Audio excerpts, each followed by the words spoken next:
ಪಶುವೆನಿಸದ ಮನಸ್ಸುಳಿದೆಯು,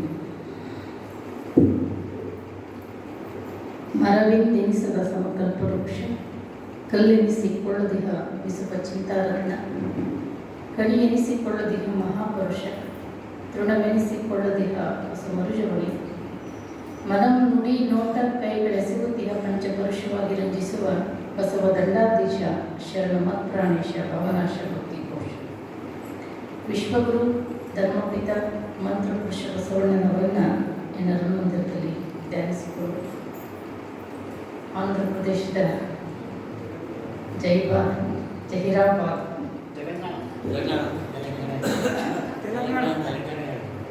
ತೆಲಂಗಾಣ ರೀ ತೆಲಂಗಾಣ ಸರಿ. ಲಿಂಗಾಯತ ಸಮಾಜ ವತಿಯಿಂದ ಪ್ರತಿ ವರ್ಷದಂತೆ ಶ್ರಾವಣ ಮಾಸದ ಕಾರ್ಯಕ್ರಮ ಈ ವರ್ಷವೂ ಕೂಡ 5 ದಿನದ ಮೊದಲೇ ಪ್ರಾರಂಭ ಆಗಬೇಕಾಗಿತ್ತು. ಕಾರಣಾಂತರದಿಂದ 5 ದಿನ ಲೇಟಾಗಿ ಇವತ್ತು ಪ್ರಾರಂಭ ಆಗಿದೆ. ಲಿಂಗಾಯತ ಸಮಾಜದ ಎಲ್ಲ ಅಧ್ಯಕ್ಷರಲ್ಲಿ, ಇಲ್ಲಿ ಸೇರಿರುವಂಥ ಎಲ್ಲ ಹಿರಿಯರಲ್ಲಿ, ಅಕ್ಕನ ಬಳಗ ತಮ್ಮೆಲ್ಲರಲ್ಲೂ ಶರಣ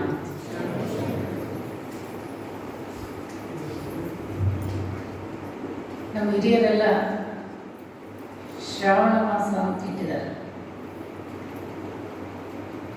ನವವಿಧ ಭಕ್ತಿಗಳಲ್ಲಿ ಶ್ರವಣ ಭಕ್ತಿ ಅನ್ನೋದು ಯಾಕೆ ಇಟ್ಟಿದ್ದಾರೆ ಅಂತ ಹೇಳಿದರೆ, ಇದು ದೇವರ ಸೃಷ್ಟಿ ನಮ್ಮನ್ನೆಲ್ಲ ಹುಟ್ಟಿಸಿದಾಗ, ನಾವು ತಾಯಿ ಗರ್ಭದಿಂದ ಬಂದಾಗ ನಮ್ಮ ಮನಸ್ಥಿತಿ ಆಗಿರುತ್ತೆ ಅಂದರೆ ಅದೊಂದು ಖಾಲಿ ಪಾಟಿ, ಸ್ಲೇಟ್ ಏನಂತೇವೆ, ಬಹಳ ನಿಷ್ಕಲ್ಮಶವಾಗಿರುತ್ತೆ ಮಗು. ಅದರಲ್ಲಿ ಯಾವುದೇ ರೀತಿಯ ರಾಗ, ದ್ವೇಷ, ಅಸೂಯೆ, ಮೇಲು ಕೀಳು, ಕರಿಯ ಬಿಳಿಯ, ಮೇಲ್ಜಾತಿ ಕೆಳಜಾತಿ ಇದು ಯಾವುದೂ ಇರೋದಿಲ್ಲ. ಹೌದಾ? ಅದೊಂದು ಖಾಲಿ ಪಾಟಿ ನಾವು ಹುಟ್ಟಿದಾಗ. ಆಮೇಲೆ ಬೆಳೀತಾ ಬೆಳೀತಾ ಏನೇನೋ ನಾವೇ ಬರ್ಕೊಂತ ಬರ್ತೀವಿ. ನಾನಂತ ಇಂಥ ಹಂಗೆ ಹಿಂಗೆ ಶ್ರೇಷ್ಠ ಕನಿಷ್ಠ ಇವೆಲ್ಲ ನಾವೇ ಬರ್ಕೊಂತ ಬರ್ತೀವಿ. ಆಮೇಲೆ ದೇವರು ನಮ್ಮನ್ನು ಅಷ್ಟಾಗ ಎಲ್ಲ ಪವಿತ್ರನೇ. ಕಣ್ಣು ಬಹಳ ಶುದ್ಧ, ಕಿವಿ ಬಹಳ ಶುದ್ಧ, ಕೈ, ಮನಸ್ಸು, ಹೃದಯ ಎಲ್ಲನೂ ಪರಿಶುದ್ಧನೇ. ಒಂದಿಷ್ಟು ಹುಟ್ಟಿ ತಿಳುವಳಿಕೆ ಬರ್ತಾ ಒಂದಿಷ್ಟು ಹಲವಾರು ಸಂಘಗಳ ಜೊತೆ ಇವೆಲ್ಲ ಮಲಿನ ಆಗ್ತಾ ಬರ್ತಾವೆ. ನೋಡಬಾರ್ದನ್ನ ನೋಡ್ತೀವಿ, ಕೇಳಬಾರ್ದನ್ನ ಕೇಳ್ತೀವಿ, ಆಡಬಾರ್ದನ್ನ ಆಡ್ತೀವಿ, ಹೋಗಬಾರ್ದ ಜಾಗೆಗೆ ಹೋಗ್ತೀವಿ. ಇವೆಲ್ಲ ಅಪವಿತ್ರ ಆಗ್ತಾ ಬರ್ತಾವೆ, ಕೆಡ್ತಾ ಬರ್ತಾವೆ. ವರ್ಷದಲ್ಲಿ 12 ತಿಂಗಳಲ್ಲಿ 11 ತಿಂಗಳು ಇದರಲ್ಲೇ ಕಳೆದಿರ್ತೀವಿ. ಶ್ರಾವಣ ಮಾಸ ಅಂದರೆ ಇದು ಕೇಳೋ ಹಬ್ಬ. ಭಾರತೀಯ ಅನೇಕ ಹಬ್ಬಗಳನ್ನು ಆಚರಿಸ್ಕೊಂಡ್ಬರ್ತೀವಿ. ಎಲ್ಲ ಹಬ್ಬಗಳಲ್ಲೂ ಒಂದು ಹಬ್ಬ ಉಂಡಿ ಮಾಡ್ತೀವಿ, ಒಂದು ಹಬ್ಬದಲ್ಲಿ ಹೋಳಿಗೆ ಮಾಡ್ತೀವಿ, ಒಂದೊಂದು ಹಬ್ಬ ಒಂದೊಂದು ವಿಶೇಷ. ಆದರೆ ಶ್ರಾವಣ ಮಾಸದ ಹಬ್ಬ ಅಂದರೆ ಇದು ತಿನ್ನೋ ಹಬ್ಬ ಅಲ್ಲ, ಇದೇನಿದು ಕೇಳೋ ಹಬ್ಬ. ಇದು ಶ್ರಾವಣ ಮಾಸ ಅಂದರೆ ಶ್ರವಣ ಮಾಡಬೇಕು, ಮಹಾತ್ಮರ, ಶರಣರ, ಸಂತರ ನುಡಿಗಳನ್ನು ಕೇಳಬೇಕು. ಅವಾಗೇನಾಗ್ತದೆ, 11 ತಿಂಗಳು ಮಾಡಿರ್ತಕ್ಕಂಥ ಏನು ಅಪವಿತ್ರ ಕೆಲಸಗಳಿರುತ್ತೆ, ಈ ಒಂದು ತಿಂಗಳಲ್ಲಿ ಏನಾಗುತ್ತದು ಪವಿತ್ರ ಆಗ್ತಾ ಹೋಗುತ್ತೆ. ಶರಣರ ಮಾತುಗಳಿಗೆ ಬಹಳ ಅದಕ್ಕೆ ಒಂದು ಕಡೆ ಜೇಠದಾಸಮ ಹೇಳ್ತಾರೆ, ದೇವರೇನಾದರೂ ಪ್ರತ್ಯಕ್ಷ ಆಗಿ ನಿನಗೇನು ಬೇಕು ಅಂತ ಅವನೇನಾದರೂ ಕೇಳಿದರೆ, ಜೇಠದಾಸಮ ಹೇಳ್ತಾನೆ, ಕರಿಯ ನಿತ್ತಡೆ ಒಲ್ಲೆ, ಸಿರಿಯ ನಿತ್ತಡೆ ಒಲ್ಲೆ, ಹಿರಿದಪ್ಪ ರಾಜ್ಯವನಿತ್ತಡೆ ಒಲ್ಲೆ, ನಿಮ್ಮ ಶರಣರ ಸುಳ್ನುಡಿ ಒಂದು ಅರಗಳಿಗೆ ಇತ್ತಡೆ, ನಿಮ್ಮನೆ ಇತ್ತೆ ಕರ್ಣರಾಮನಾಥ ಅಂತ ದೇವರು ಪ್ರತ್ಯಕ್ಷ ಆಗಿ ಜೇಠದಾಸಮಯ್ಯನಿಗೆ ಹೇಳಿದಂತೆ, ಕರಿಯ ನಿತ್ತಡೆ ಅಂದ್ರೆ ನಾನು ನಿನಗೆ ಆನೆ ಕೊಡ್ತೀನಿ ಅಂತ ಹೇಳಿದ್ರು. ಕರಿ ಅಂದ್ರೆ ಆನೆ ಕೊಡ್ತೀನಿ ಅಂತ ಹೇಳಿದ್ರು. ಜೇಠದಾಸಮಯ್ಯ ಹೇಳ್ದ, ನಿನ್ನ ಆನೆ ನನಗೆ ಬೇಡ ಅಂತ ಹೇಳಿದ. ಬಹುಶಃ ಆನೆ ಸಾಕಾಗಲ್ಲ ಅಂತ ಬೇಡ ಅಂತೀನೋ, ಸಿರಿಯ ನಿತ್ತಡೆ ಒಳ್ಳೆ ಶ್ರೀಮಂತಿಕೆ ಕೊಡ್ತೀನಿ ನಿನಗೆ ಎಂದ. ನಿನ್ನ ಶ್ರೀಮಂತಿಕೆನೂ ನನಗೆ ಬೇಡ, ಬೇಡ ಬಿಡು ಹೋಗ್ಲಿ. ರಾಜ್ಯ ಕೊಡ್ತೀನಿ ಅಂತ. ನಿನ್ನ ರಾಜ್ಯನ ಬೇಡ. ಪರಮಾತ್ಮ ಶರಣರ ಮಹಾತ್ಮರ ನುಡಿಗಳನ್ನು ನೀವೊಂದು ಅರ್ಧ ಗಳಿಗೆ ನನಗೆ ಕೊಟ್ಟಿದ್ದೆ ಅಂದರೆ ನೀನು ನನಗೆ ಬೇಡ ಅಂತ. ಯಾಕೆಂದ್ರೆ ಮಹಾತ್ಮರ ನುಡಿಗಳಲ್ಲಿ ಎಂಥವರನ್ನು ಬದಲಾಯಿಸುವಂಥ ಶಕ್ತಿ ಇರ್ತದೆ. ಇವತ್ತು ಅಂಗುಲಿಮಾಲ ಎಂಥ ಕ್ರೂರಿ ಆತ. ಬುದ್ಧನ 4 ನುಡಿಗಳು, 4 ಮಾತುಗಳು. ಅಂಗುಲಿಮಾಲನ ಹೆಸರು ಕೇಳಿದ್ರೆ ರಾಜ ಮಹಾರಾಜರು ಎದುರುತ್ತಿದ್ರು. 4 ಪ್ರೀತಿಯ ಮಾತುಗಳು, ಬುದ್ಧನ ಮಾತುಗಳು. ಅಂಗುಲಿಮಾಲ ಬದಲಾಗಿದ್ದ. ಹೌದಲ್ಲ? ನಾರದ, ರತ್ನಾಕರ, ವಾಲ್ಮೀಕಿ 4 ಮಾತುಗಳು ಅವನನ್ನು ಏನು ಮಾಡಿದ್ವು? ಮಹಂತನನ್ನಾಗಿ ಮಾಡಿದ್ವು. ಬಸವಣ್ಣನ ಜೀವನದಲ್ಲಿ ಕಳ್ಳ, ಕೊಲೆಗಡಕ, ಮಾತಂಗ ತಮ್ಮ ಎಂತೆಂಥವರು ಬದಲಾಗ್ತಾರೆ. ಎದರಿಂದ ಬದಲಾದವರೆಲ್ಲ? ಮಾತುಗಳಿಂದ. ಹಾಗಾಗಿ ಮಾತುಗಳಿಗೆ ಅಷ್ಟೊಂದು ಯಾವಾಗಲೂ ನಮ್ಮ ಕಿವಿಗಳಿಗೆ ಬೀಳ್ತಿರಬೇಕು. ಕಡಗಿಲಿಲ್ಲದ ಬಂಡಿ ಒಡಗೆಡುವುದು ಮಾಡುವುದೇ. ಕಡಗಿಲು ಬಂಡಿಗೆ ಆಧಾರ, ಕಡು ದರ್ಪವೇರಿದ ಒಡಲೆಂಬ ಬಂಡಿಗೆ ನುಡ ಶರಣರ ನುಡಿಗಡಲವೇ ಕಡಗಿಲು ಕಾಣ ರಾಮನಾಥ. ಬಂಡಿ ಏನಂತೇವೆ ನೀವು ಕಡೆ? ಚಕ್ಕಡಿ. ಎತ್ತಿನ ಗಾಡಿ ಏನಂತೇವೆ? ಬಂಡಿ. ಒಂದು ಒಳ್ಳೆ ಸಾಗವಾನಿ ಕಟ್ಟಿಗೆಯಿಂದ, ಬೆಲೆ ಬಾಳುವಂಥ ಕಟ್ಟಿಗೆಯಿಂದ ಮಾಡಿರ್ತಕ್ಕಂಥ ಒಂದು ಬಂಡಿ ಇದೆ. ಆ ಬಂಡಿಗೆ ಲಕ್ಷಾಂತರ ರೂಪಾಯಿ ಬೆಲೆ ಬಾಳ್ತಕ್ಕಂಥ ಒಳ್ಳೆ 3 ಓರಿಗಳನ್ನು ಬಂಡಿ ಕೂಡ್ಯಾರ. ಬಂಡಿ ಒಡೆಯೋನು ಹೇಗಿದ್ದಾನೆ ಅಂದರೆ ಜಗಜಟ್ಟಿ, ಅವ ಕುಸ್ತಿ ಫೈಲ್ವಾನ್. ಇಷ್ಟೆಲ್ಲ ಇದ್ರು ಏನಾಗಿದೆ ಅಂದರೆ ಈ ಕೀಲಾಗ್ತಾರಲ್ಲ ಕಡಾಣಿ,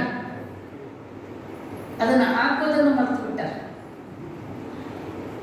ಎಷ್ಟೆಲ್ಲ ಬೆಲೆ ಬಾಳುವಂಥ ಚಕ್ಕಡಿ ಇದ್ರೇನು, ಎಂಥ ಕಟ್ಟಿಗೆಯಿಂದ ಮಾಡಿರ್ತಕ್ಕಂಥ ಬಂಡಿ ಇದ್ರು, ಆ ಬಂಡಿಗೆ ಎಷ್ಟೇ ಬೆಲೆ ಬಾಳತಕ್ಕಂಥ ಎತ್ತುಗಳನ್ನು ಹೊಡಿದ್ರು, ಆ ಬಂಡಿಯನ್ನು ಹೊಡಿತಕ್ಕಂಥವ್ನು ಎಂಥ ಕುಸ್ತಿ ಪೈಲ್ವಾನ್ ಆಗಿದ್ರು, ಅತಿ ಕಮ್ಮಿ ಬೆಲೆ ಬಾಳತಕ್ಕಂಥ ಕೀಲ ಹಾಕದೇ ಇದ್ರೆ ಬಂಡಿ ಏನಾಗ್ತದೆ?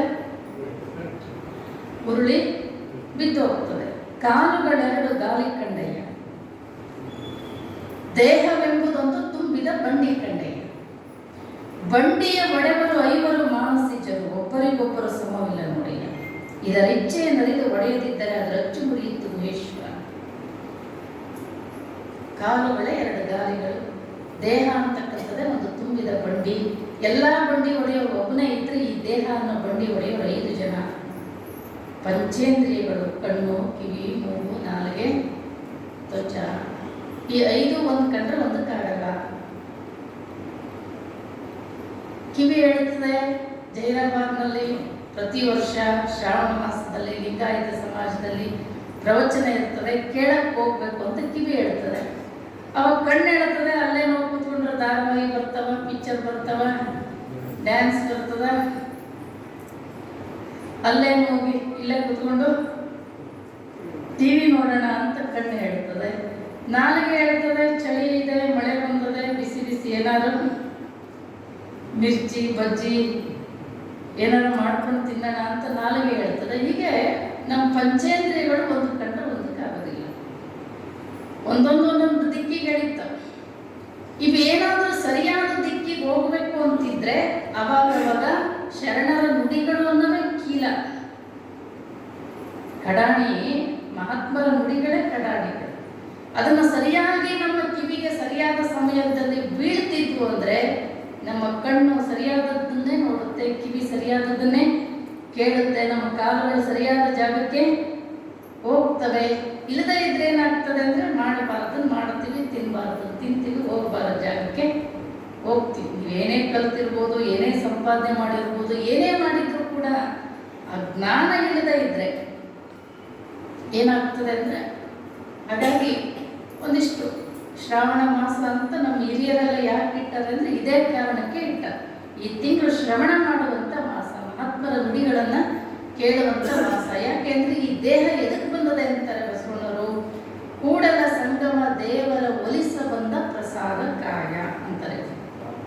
ಶರೀರ ಏನಿದು ಕೂಡಲ ಸಂಗಮ, ಸುಮ್ಮನೆ 84 ಲಕ್ಷ ಜೀವರಾಶಿಯಲ್ಲಿ ಅಕ್ಕ ಮಹಾದೇವಿ ಹೇಳ್ತಾಳೆ, 1 ಅಲ್ಲ 2 ಅಲ್ಲ 3 ಅಲ್ಲ 4 ಅಲ್ಲ, 84 ಲಕ್ಷ ಯೋನಿ ಒಳಗೆ ಬಂದೆ ಬಾರದ ಭವಂಗಳಲ್ಲಿ ಬಂದೆ, ಶುಭಾಶುಭಗಳ ಕಂಡೆ, ಇಂದಣ ಜನ್ಮವೇನಾದರಾಗಲಿ ಮುಂದೆ ನೀ ಕರುಣಿಸಾಚನ ಮಲ್ಲಿಕಾರ್ಜುನ. ಇದು 84 ಲಕ್ಷ ಜೀವರಾಶಿಯಲ್ಲಿ ರೊಟೇಷನ್ ನೋಡೋದು. ನಮ್ಮ ಇಂದಿನ ಆಧ್ಯಾತ್ಮ ಏನು ಹೇಳ್ತದೆ ಅಂದರೆ, ಅಂಡಜ 21 ಲಕ್ಷ, ಪಿಂಡಜ 21 ಲಕ್ಷ, ಜರಾಯುಜ 21 ಲಕ್ಷ, ಉದ್ಬೀಜ 21 ಲಕ್ಷ. ಅಂಡಜ ಅಂದ್ರೆ ತತ್ತಿಯಿಂದ ಹುಟ್ಟುವಂಥ ಜೀವರಾಶಿಗಳು ಈ ಜಗತ್ತಿನಲ್ಲಿ ಎಷ್ಟಿದ್ದಾವೆ ಅಂದರೆ, ಅಂಡ ಅಂದರೆ ತತ್ತಿಯಿಂದ ಹುಟ್ಟುವಂಥ ಜೀವರಾಶಿಗಳು 21 ಲಕ್ಷ. ಪಿಂಡಜ ಅಂದರೆ ದೇಹಧಾರಿಯಾಗಿ ಹುಟ್ಟುವಂಥ ಜೀವರಾಶಿಗಳು 21 ಲಕ್ಷ.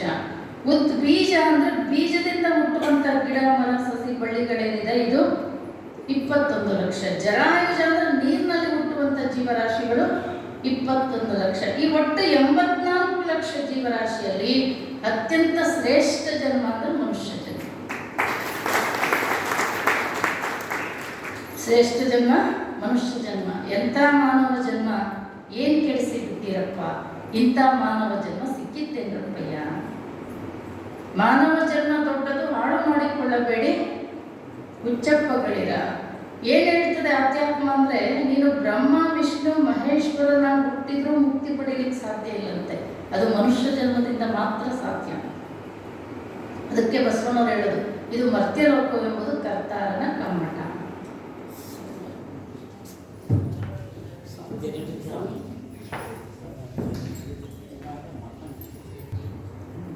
ಮರ್ತ್ಯಲೋಕವೆಂಬುದು ಕರ್ತಾರನ ಕಮ್ಮಟ. ಇಲ್ಲಿ ಸಲ್ಲುವವರು ಅಲ್ಲಿಯೂ ಸಲ್ಲುವರು, ಇಲ್ಲಿ ಸಲ್ಲದವರು ಅಲ್ಲಿಯೂ ಸಲ್ಲರು. ಇದು ಭಗವಂತನ ಕಾರ್ಯಾಗಾರ, ಇದು ಟಂಕಶಾಲೆ, ಇದು ಒಂದು ವರ್ಕ್ಶಾಪ್ ಅವನು. ಇಲ್ಲಿ ಎಲ್ಲ ಇಟ್ಟ ನಾವು ಬೇಕು ಅಂತ ಬಹಳ ಸೂಕ್ಷ್ಮ ಈ ಜಗತ್ತನ್ನು ನೋಡ್ತಾ ಬಂದರೆ, ಇಲ್ಲಿ ಎಲ್ಲ ಇಟ್ಟ ನಾವು ಬೇಕು ಅಂತಲೇ ಇಟ್ಟನೆ. ಹೀಗೆ ಈ ಜಗತ್ತನ್ನು, ಇದು ಜಗತ್ತಂದರೆ ನಿಮಿಷ ನಿಮಿಷಕ್ಕೂ ಬದಲಾಗಬೇಕು ಅಂತ, ಈಗಿದ್ದಂಗೆ ಇನ್ನೊಂದು ಕ್ಷಣಕ್ಕಿರೋದಿಲ್ಲ. ಇಲ್ಲಿ ಚಲೋ ಇಟ್ಟನೆ, ಕೆಟ್ಟಿಟ್ಟನೆ, ಹಗಲಿಟ್ಟನೆ, ರಾತ್ರಿ ಇಟ್ಟನೆ, ಕತ್ಲಿದೆ, ಬೆಳಕಿದೆ, ಸಜ್ಜನರಿದ್ದಾರೆ, ದುರ್ಜನರಿದ್ದಾರೆ, ಸಾತ್ವಿಕರಿದ್ದಾರೆ, ದುಷ್ಟರು ಇದ್ದಾರೆ, ಕ್ರೂರ ಪ್ರಾಣಿಗಳು ಇದೆ, ಸಾತ್ವಿಕ ಪ್ರಾಣಿಗಳು ಇದೆ. ಎಲ್ಲ ಇಲ್ಲಿ ಹಿಂಗೆ ಇಟ್ಟಿರೋದು, ಇದಿರೋದೇ ಹಿಂಗೆ. ಆಮೇಲೆ ಆಯ್ಕೆ ಮಾಡ್ಕೊಳ್ಳೋಕೆ ನಿಮಗೆ ಬಿಟ್ಟಾನೆ.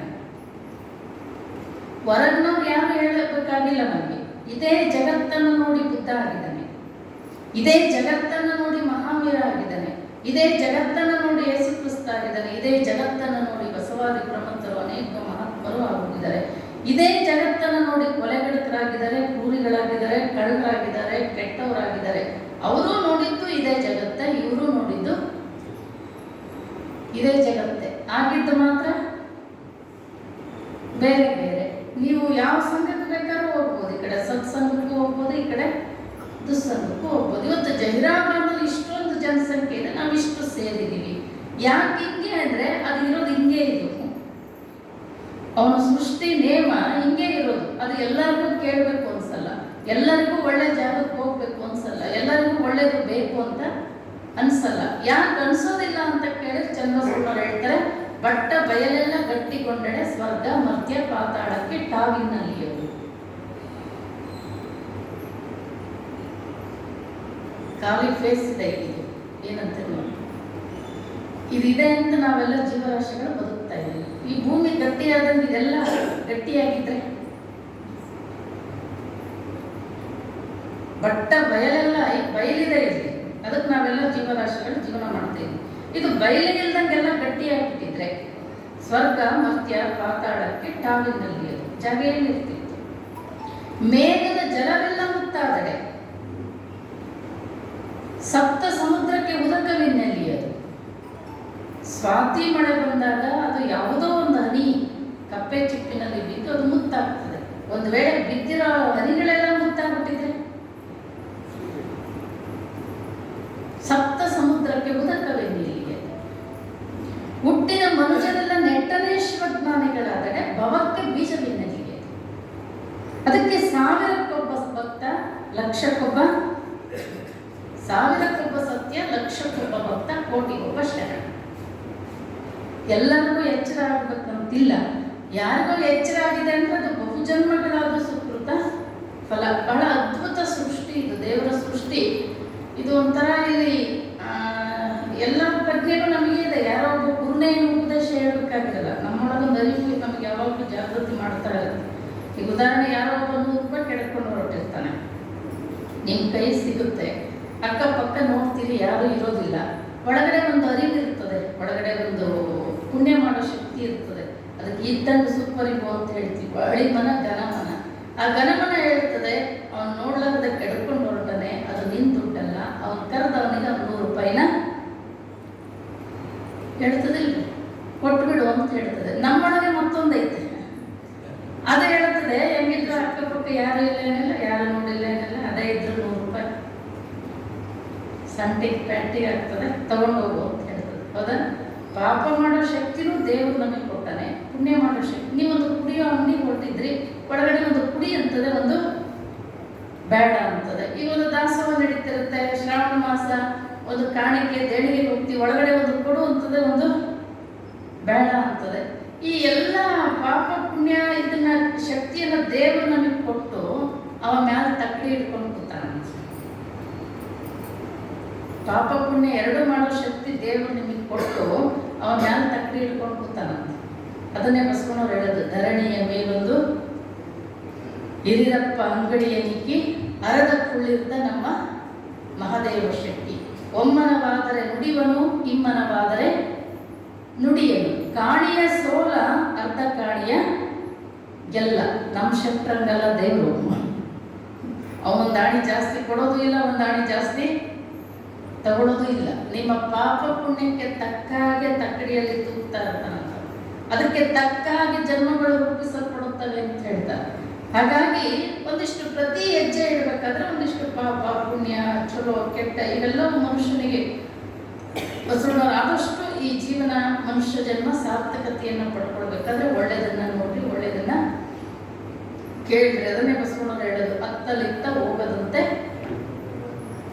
ಎಡವನ ಮಾಡಯ್ಯ ತಂದೆ, ಮತ್ತೊಂದು ಕೇಳದಂತೆ ಕಿವುಡನ ಮಾಡಯ್ಯ ತಂದೆ, ಸುತ್ತಿ ಸುಳಿದು ನೋಡದಂತೆ ಅಂಧಕನ ಮಾಡಯ್ಯ ತಂದೆ. ನನ್ನನ್ನು ಬರೀ ಕಿವುಡನ್ನ ಮಾಡು, ಕುರುಡನ್ನು ಮಾಡು ಅಂತ ಹೇಳ್ಬಿಡ್ಲಿಲ್ಲ ಬಸವಣ್ಣವರು. ಹಂಗಾರೆ ಅದರಲ್ಲಿ ಏನು ತುಂಬಬೇಕು ಅಂತ ಹೇಳ್ತಾರೆ. ಅದರಲ್ಲಿ ನಮ್ಮ ಜೀವನ ಪಾವನ ಆಗ್ಬೇಕಂದ್ರೆ ಏನು ತುಂಬಬೇಕು? ವಚನದಲ್ಲಿ ನಿಮ್ಮ ನಾಮಾಮೃತ ತುಂಬಿ, ನಯನದಲ್ಲಿ ನಿಮ್ಮ ಮೂರುತಿ ತುಂಬಿ, ಕಿವಿಯಲ್ಲಿ ನಿಮ್ಮ ಕೀರುತಿ ತುಂಬಿ, ಮನದಲ್ಲಿ ನಿಮ್ಮ ನೆನಪು ತುಂಬಿ. ಇದು ಕೂಡಲ ಸಂಗಮ ದೇವರ ಒಲಿಸ ಬಂದ ಪ್ರಸಾದ ಕಾಯ. ಈ ಕಾಯ ಹಾಳಾಗಬಾರ್ದು ಅಂದ್ರೆ ಇಂಥ ಜಾಗಕ್ಕೆ ಹೋಗ್ಬಾರ್ದು, ಇಂಥ ಜಾಗಕ್ಕೆ ಹೋಗ್ಬೇಕು, ಇಂಥದನ್ನ ಕೇಳಬಾರ್ದು, ಇಂಥದನ್ನ ಕೇಳಬೇಕು, ಇಂಥದನ್ನ ತಿನ್ನಬಾರ್ದು, ಇಂಥದನ್ನ ತಿನ್ನಬೇಕು, ಇಂಥದನ್ನ ಕುಡಿಬಾರ್ದು, ಇಂಥದನ್ನ ಕುಡಿಬೇಕು. ಹಂಗಿದ್ರೆ ಮಾತ್ರ ಈ ಜನ್ಮ ಏನಾಗ್ತದೆ. ಇದೊಂಥರ ಇಲ್ಲಿ ಮನೆಯಲ್ಲಿ ಟ್ರೆಜರಿ ಇರ್ತದೆ, ಬೀರು ಏನಂತೀರಿ ನೀವು? ಬೀರು ಏನಿಟ್ಟಿರ್ತೀರ ಒಳಗೆ? ಬಂಗಾರ, ಒಡವೆ, ವಸ್ತು, ಹಣ, ಕಾಸು ತರೋದಿಲ್ಲ. ಯಾರು ಕಸ ಕಸಬರ್ಗಿ ಇಂಥವೆಲ್ಲ ತಗೊಂಡೋಗಿ ತುಂಬ್ತೀರಿ? ಇಲ್ಲ. ಈ ಶರೀರ ಅನ್ನೋದು ಟ್ರೆಜರಿ ಇದ್ದಂಗೆ, ಬೀರು ಇದ್ದಂಗೆ. ಇದರಲ್ಲಿ ಬೆಲೆ ಬಾಳೋದನ್ನೇ ತುಂಬಬೇಕು, ಬೆಲೆ ಬಾಳೋದನ್ನೇ ಕುಡಿಬೇಕು, ಬೆಲೆ ಬಾಳೋದನ್ನೇ ನೋಡ್ಬೇಕು, ಬೆಲೆ ಬಾಳೋದನ್ನೇ ಕೇಳಬೇಕು. ಹಂಗಾದ್ರೆ ಮಾತ್ರ ಈ 84 ಲಕ್ಷ ಜೀವರಾಶಿಯಲ್ಲಿ ಬಂದಂಥ ಈ ಜನ್ಮ ಸಾರ್ಥಕತೆಯನ್ನು ಪಡ್ಕೊಳ್ತೀವಿ. ಇವೆಲ್ಲ ಈ ಸೃಷ್ಟಿ ಹೆಂಗಿದೆ, ಇದು ದೇವರ ಸೃಷ್ಟಿ ಅಂದರೆ ಪ್ರಭುದೇವರು ಹೇಳ್ತಲ್ಲ, ಭೂಮಿ ನಿನ್ನದಲ್ಲ, ಹೇಮ ನಿನ್ನದಲ್ಲ, ಕಾಮಿನಿ ನಿನ್ನವಳಲ್ಲ, ಇವು ಜಗತ್ತಿಕ್ಕಿದ ವಿಧಿ. ಪಾಪ ಪುಣ್ಯಗಳನ್ನ ಮಾಡಲಿಕ್ಕೆ ಅವನು ಇಟ್ಟನು, ಇವೆಲ್ಲ ಅರಿವಿದನು, ಅವ ಬೇಕು ಅಂತಾನೆ ಬಿಟ್ಟನು, ಇಟ್ಟನು. ನಾವೇನ್ ಮಾಡ್ತಿದೀವಿ ಅಂದ್ರೆ, ನಿಮಗೊಂದು ಒಂದು ದೃಷ್ಟಾಂತ ಅಂದ್ರೆ, ಒಬ್ಬ ಮಹಾರಾಜ, ರಾಜ ಅಂದ್ರೆ ಆಗಿನ ಕಾಲದಲ್ಲಿ ಪ್ರತ್ಯಕ್ಷ ದೇವರು. ಎಲ್ಲರೂ ಸುಲಭವಾಗಿ ರಾಜನ ಭೇಟಿಯಾಗೋದು ಅವಾಗ ಕಷ್ಟ ಇತ್ತು. ಕೆಲವೆಲ್ಲ ಮಧ್ಯವರ್ತಿಗಳು, ಇವ್ರ ಸಹಾಯ, ಅವ್ರ ಪರ್ಮಿಷನ್ ತಗೊಂಡು ರಾಜನ ಹತ್ರಕ್ಕೆ ಹೋಗ್ಬೇಕಾಗಿತ್ತು. ಒಂದು ದಿನ ರಾಜ ಏನ್ ಮಾಡಿದ್ದ ಅಂದ್ರೆ, ನಮ್ಮ ಕಡೆ ಲಕ್ಷ್ಯ ಕೊಟ್ರಿ, ಯಾರು ಬಂದು ನೋಡಿದ್ರು ಆ ಕಡೆ ನೋಡ್ಬೇಡಿ. ಒಂದು ಸೂಜಿ ಇರ್ತದೆ, ನೀವು ದಾರ ಪೋಣಿಸ್ತಿರ್ತೀರಿ, ನಿಮ್ಮ ಸೂಜಿ ಎಲ್ಲಾಡ್ತಿತ್ತಂದ್ರೆ ದಾರ ಒಳಗಡೆ ಹೋಗೋದಿಲ್ಲ. ನನ್ನ ಕಡೆ ರಾಜ ತನ್ನ ರಾಜ್ಯದಲ್ಲಿ ಒಂದು ದಿನ ಡಂಗುರ ಸಾರಿಸಿದ್ದ. ಏನಂದ್ರೆ, ಅವನದೇ ಆದ ಒಂದು 500 ಎಕರೆ ಒಂದು ತೋಟ, ಆ ತೋಟದಲ್ಲಿ ನಾನು ಸಿಂಹಾಸನ ಹಾಕ್ಕೊಂಡು ಬೆಳಗ್ಗೆ 8 ಗಂಟೆಯಿಂದ ರಾತ್ರಿ 8 ಗಂಟೆ ತನಕ ಕೂತಿರ್ತೀನಿ. ನಮ್ಮ ರಾಜ್ಯದ ಜನ ಯಾವುದೇ ಮಧ್ಯವರ್ತಿಗಳ ಪರ್ಮಿಷನ್ ಇಲ್ಲದೆ ಯಾರು ಬೇಕಾದರೂ ನೇರವಾಗಿ ನನ್ನ ಹತ್ರಕ್ಕೆ ಬರ್ಬೋದು. ನಿಮ್ಮ ಯೋಗಕ್ಷೇಮ, ನಿಮ್ಮ ಕಷ್ಟ ಸುಖ ಏನು ಬೇಕಾದರೂ ನನ್ನ ಮುಂದೆ ಹೇಳ್ಬೋದು ಅಂತ ಇಡೀ ರಾಜ್ಯದ ತುಂಬ ಡಂಗುರ ಸಾರಿಸಿದ್ದ. ಆಮೇಲೆ ಒಂದು ಕಡೆ ಸಿಂಹಾಸನ ಹಾಕ್ಕೊಂಡು ಕೂಡಬೇಕು. ಅವನ ಹತ್ರಕ್ಕೆ ಬರೋ ಜಾಗದಲ್ಲಿ ಏನು ಮಾಡಿದ್ದ, 500 ಎಕರೆಯಲ್ಲಿ ಅಂದರೆ ಒಂದಿಷ್ಟು ಅಂಗಡಿ ಮಳಿಗೆಗಳನ್ನ ತೆಗೆಸಿದ್ದ. ಕುಡಿಯೋ ಅಂಗಡಿ ಇತ್ತು, ತಿನ್ನೋ ಅಂಗಡಿ ಇತ್ತು, ಬಟ್ಟೆ ಸಾಮಾನು, ಬೆಳ್ಳಿ ಬಂಗಾರ ಏನೇನು ಅಂಗಡಿ ಇತ್ತಲ್ಲ ಎಲ್ಲ ಅಂಗಡಿಗಳಿತ್ತು. ಆಮೇಲೆ ಡಂಗುರ ಸಾರಿಸುವಾಗ ಹೇಳಿದ್ದ, ಯಾವ ಅಂಗಡಿಗೆ ಹೋಗಿ ಏನು ತಗೊಂಡ್ರು ಫ್ರೀ.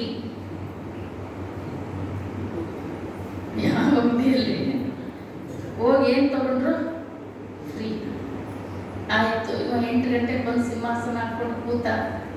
ಜನ ಇನ್ನು ಬರ್ತಾರೆ ನನ್ನ ಜೊತೆ ಮಾತಾಡ್ತಾರೆ ಅಂತ ಕೂತಿದ್ದ. 8 ಆಯ್ತು, 9 ಆಯ್ತು, ಮತ್ತೆ ಸಾಯಂಕಾಲ 7, 8 ಆಗಕ್ಕೆ ಬಂದಿತ್ತು. ಒಬ್ಬನು ಬಂದಿರಲಿಲ್ಲ. ಎಲ್ಲಿದ್ರು ಎಲ್ಲರೂ ಅಂಗಡಿಯಾಗಿದ್ರು. ಹೌದಾ? ಹಂಗೆ ದೇವರು ಮುಕ್ತಿಯ ಸಾಮ್ರಾಜ್ಯವನ್ನು ಕೊಡ್ಲಿಕ್ಕೆ ಕುಂತ ನಾವು ಇವನ್ನೆಲ್ಲ ಅರಿವಿದನೆ ಬೇಕು ಅಂತ ಏನಿದಾವಲ್ಲ ಈಗ ಇದರಲ್ಲೇ ಮಗ್ನರಾಗ್ತೀವೋ ಅಥವಾ ಅದನ್ನು ಬಿಡಿಸ್ಕೊಂಡು. ಕೆಲವು ಕಡೆ ಪುರಾಣಕ್ಕೆಲ್ಲ ಹೋದಾಗ ಮಹಾದೇವಿ ಅಂತ ಕಥೆ ಹೇಳ್ಬೇಕಾರೆ ಕೆಲವರೆಲ್ಲ ಹೇಳ್ತಾರೆ, ಮನೆ ನೀವೊಂದು 10 ವರ್ಷದಿಂದ ನೀವು ಪರಿಚಯ ಆಗಲಿಲ್ಲ ನೋಡ್ರಿ, ನೀವು 20 ವರ್ಷದಿಂದ ನೀವು ಪರಿಚಯ ಆಗಲಿಲ್ಲ ನೋಡ್ರಿ, ನಾನು ಸನ್ಯಾಸಿ ಆಗ್ಬಿಡ್ತಿದ್ದೆ. ಒಂಥರ ಈ ಅಭಾವ ವೈರಾಗ್ಯ, ಸ್ವಭಾವ ವೈರಾಗ್ಯ, ಪ್ರಸೂತಿ ವೈರಾಗ್ಯ, ಪುರಾಣ ವೈರಾಗ್ಯ ಅಂತ ಬರ್ತಾವೆ. ಪುರಾಣ ವೈರಾಗ್ಯ ಅಂದರೆ ಪುರಾಣ ಕೇಳುವಾಗ ನಾನು ಸನ್ಯಾಸಿ ಆಗಬೇಕಿತ್ತು, ನಾನು ಅಕ್ಮಾದೇವಿ ಹಂಗಾಗಬೇಕಿತ್ತು, ನಾನು ಬಸವಣ್ಣನಂಗೆ ಆಗಬೇಕಾಗಿತ್ತು ಅಂತ ಅನಿಸ್ತದೆ. ಎಲ್ಲಿವರೆಗೂ ಅನಿಸುತ್ತೆ? ಪುರಾಣ ಮುಗಿಯೋವರು. ಮತ್ತು ಪುರಾಣ ಮುಗಿತಿರೋ ದಿನ ಅದಿರೋದಿಲ್ಲ. ಎಂಥ ವೈರಾಗ್ಯ ಇದು? ಪುರಾಣ ವೈರಾಗ್ಯ. ಸ್ಮಶಾನ ವೈರಾಗ್ಯ. ಯಾರು ಸತ್ತಾಗ ಸ್ಮಶಾನಕ್ಕೆ ಹೋದಾಗ ಅವಾಗ ಅನಿಸ್ತದೆ, ಏನೈತೆ ಜೀವನದಲ್ಲಿ ಎಷ್ಟಿತ್ತು ಎಲ್ಲ ಹೋದ, ಸುಮ್ಮನೆ ನಾವೆಲ್ಲ ಬಡದಾಡ್ತೀವಿ ಅಂತ ಅನಿಸ್ತಿರುತ್ತೆ. ಎಲ್ಲಿವರೆಗೆ? ಸ್ಮಶಾನ ಬಿಟ್ಟು ಹೊರಗಡೆ ಬರೋ ತನಕ. ಪ್ರಸೂತಿ ವೈರಾಗ್ಯ. ಆ ಹೆರಿಗೆ ನೋವು ತಗೊಳ್ತಾ ಇದ್ರಪ್ಪ, ನನಗೆ ಮಕ್ಕಳೇ ಬೇಡ, ಎಲ್ಲಿ ತನಕ? ಹಂಗೆ ಇದು ಬರೀ ಕೇಳುವಾಗೆಲ್ಲ ಬರಬೇಕು ಅಂತ ಅನಿಸಿದ್ರೆ ಎಂಥ ಅಕ್ಕಮಹಾದೇವಿ ಪಟ್ಟದ ರಾಣಿ ಆಗ್ಬೋದಾಗಿತ್ತು. ರಾಜ ಆಕೆಯನ್ನು ಬಯಸಿದ್ದ, ಹೌದಾ? ಆದರೆ ಅದು ಎಂತ, ಆಕೆ ಬಿಟ್ಟು ಬರೋ ಟೈಮ್ನಲ್ಲಿ ಹೆಣ್ಮಕ್ಳಿಗೆ ಬಟ್ಟೆನೇ ಮರ್ಯಾದೆ, ಮೈಮೇಲಿನ ಬಟ್ಟೆನೇ ಮರ್ಯಾದೆ.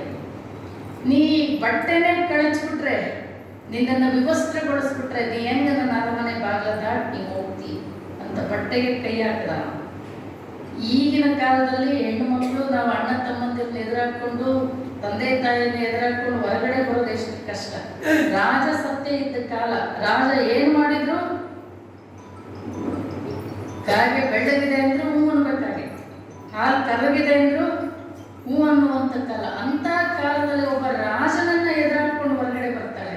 ಏನು ಬಟ್ಟೆ ಬಿಚ್ಚಕ್ಕೆ ಹೋದ್ರೆ ಮಹಾದೇವಿ ಹೇಳ್ತಾಳಕ್ಕೆ, ಬಟ್ಟೆ ಬರ ಬಿಚ್ಚಿ ಅವನ ಮುಖದ ಮೇಲೆ ಹೋಗದೆ ಹೇಳ್ತಾಳೆ, ಏನಿದೆ ನೋಡು, ನೀನು ಕೈಸಿರಿಯ ದಂಡವ ಕೊಡಬಹುದಲ್ಲದೆ ಮೈಸಿರಿಯ ದಂಡವ ಕೊಡಲುಂಟೆ.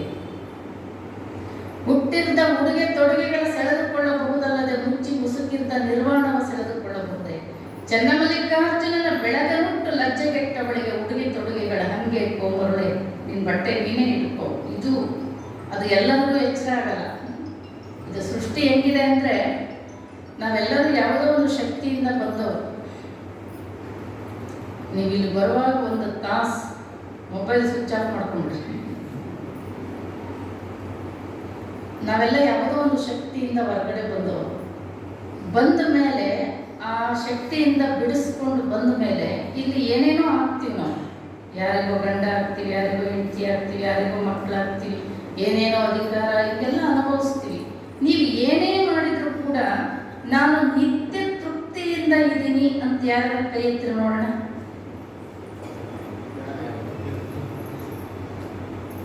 ನಾವು ಯಾವ ಶಕ್ತಿಯಿಂದ ಬಂದಿದ್ದೀವಿ ಆ ಶಕ್ತಿ ಕೂಡ್ಕೊಳ್ಳೋ ತನಕ, ಉದಾಹರಣೆ, ಸಮುದ್ರ ಹನಿ ಮೇಲೋಗುತ್ತೆ, ಹೌದಾ? ಆವಿಯಾಗಿ ಮೇಲೋಗುತ್ತೆ. ಯಾವಾಗ ಸಮುದ್ರವನ್ನು ಬೇರ್ಪಟ್ಟು ಮೇಲೆ ಹೋಗ್ತದೆ, ಅದಕ್ಕೆ ಸಮಾಧಾನ ಇಲ್ಲ. ಅಲ್ಲಿ ಹೋಗಿ ಮೋಡ ಆಗ್ತದೆ, ಗುಡುಗಾಗ್ತದೆ, ಮಿಂಚಾಗ್ತದೆ, ಆಮೇಲೆ ಮಳೆ ಆಗ್ತದೆ, ಹಳ್ಳ ಕೊಳ್ಳ ಕೆರೆ ಬಾವಿಗಳಾಗಿ ಪ್ರತಿನಿತ್ಯ ಪ್ರಯತ್ನ ಪಡ್ತಾನೆ ಇರುತ್ತೆ. ಎಲ್ಲಿವರೆಗೆ ಪ್ರಯತ್ನ ಪಡುತ್ತೆ? ಎಲ್ಲಿ ಹುಟ್ಟಿದೆ ವಾಪಸ್ ಅಲ್ಲಿ ಹೋಗಿ ಸೇರೋ ತನಕ. ನಾವು ಅಷ್ಟೇ, ಎಲ್ಲಿ ಹುಟ್ಟಿವಿ ವಾಪಸ್ ಅಲ್ಲಿ ಹೋಗಿ ಸೇರೋ ತನಕ ಪ್ರತಿನಿತ್ಯ ಪ್ರಯತ್ನಗಳಿರುತ್ತೆ. ಇದ್ದಂಗಿರೋದಿಲ್ಲ, ಈಗಿದ್ದಂಗಿನ ಕ್ಷಣ ಇರೋದಿಲ್ಲ. ನಿತ್ಯ ಪ್ರಯತ್ನ ಪಡ್ತಾನೆ ಇರ್ತೀವಿ. ಆ ನಿತ್ಯ ತೃಪ್ತಿ ಯಾವುದು ಅಂತ ಹೇಳಿದ್ರೆ ಅದು ಐಕ್ಯ ಸ್ಥಳ. ಅದು ಭಕ್ತ ಮಹೇಶ ಒಂದಿನ ಹೇಳ್ತೀವಿ, ಅಲ್ಲಿ ಹೋದಾಗ ಮಾತ್ರ ಅದು ನಿತ್ಯ ತೃಪ್ತಿ ಸಿಗ್ಲಿಕ್ಕೆ ಸಾಧ್ಯ. ಹಾಗಾಗಿ ಈ ಪ್ರವಚನಗಳ ಉದ್ದೇಶ ಏನು ಅಂತ ಹೇಳಿದ್ರೆ, ಈ ಏನು ಭ್ರಾಂತಿಯಲ್ಲಿ ಬಡದಾಡ್ತಿರ್ತೀವಿ, ಇದು ಜಗಕ್ಕಿಕ್ಕಿದ ವಿಧಿ. ಇದರಲ್ಲೇ ಜೀವನ ಸುಮ್ಮನೆ ಬಡದಾಡ್ತಾನೆ ಇರ್ತೀವಿ. ದೇವರು ಧರ್ಮ ಯಾರಿಗೂ ಎಚ್ಚರನೇ ಆಗೋದಿಲ್ಲ, ನಮಗೆ ಬೇಕು ಅಂತ ಅನಿಸೋದೇ ಇಲ್ಲ. ಕಾರಣ ಏನು ಅಂದ್ರೆ, ಎಲ್ಲರಿಗೂ ಬೇಕು ಅಂತ ಅನಿಸ್ಬಾರ್ದು ಅಂತಾನೆ ಹಿಂಗಿಟ್ಟಾನೆ ದೇವರಿದೆ. ಈ ಜಗತ್ತನ್ನ ಬೇಕು ಅಂತಾನೆ ಹಿಂಗಿಟ್ಟಿದ. ಈ ಒಬ್ಬ ಹೆಣ್ಮಕ್ಳಿಗೆ ಪ್ರವಚನಕ್ಕೆ ಬಂದಾಳೆ ಅಂತ ಇಟ್ಕೊಳ್ರಿ. ತಂದೊಂದು 3 ವರ್ಷದ ಮಗ ಇದ್ದಾನೆ, ಮನೆಗೆ ಮಲಗಿಸಿ ಬಂದಾಳೆ. ಮನೆಗಿದ್ದವ್ರಿಗೆ ಹೇಳಿ ಬಂದಾಳ, ನಾನು ಪ್ರವಚನ ಮುಗಿಸಿ ಬರೋ ತನಕ ಮಗು ಏನಾಗತ್ತೆ ನೋಡ್ಕೋರಿ, ಎದ್ದು ಹಠ ಮಾಡಿದ್ರೆ ನೋಡ್ಕೋರಿ. ಆಕೆ ಇಲ್ಲಿ ಬಂದಾಳೆ, ಮಗು ಎದ್ದು ಅಳಕ್ಕೆ ಶುರು ಮಾಡುತ್ತೆ.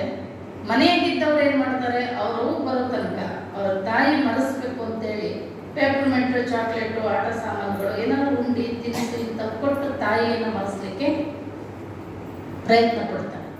ಒಂದು ಪ್ರಕಾರದ ಮಕ್ಕಳೇ ಆಗಿರುತ್ತೆ ಅಂದರೆ, ಆಟ ಸಾಮಾನುಗಳ ಜೊತೆ ಆಟ ಆಡ್ತಾ ಪೇಪರ್ಮೆಂಟು, ಚಾಕ್ಲೇಟ್ ಎಲ್ಲ ತಿಂತ ತನ್ನ ತಾಯಿಯನ್ನು ಮರೆತು ಬಿಡುತ್ತೆ. ಇದು ಒಂದು ಪ್ರಕಾರದ ಮಗು.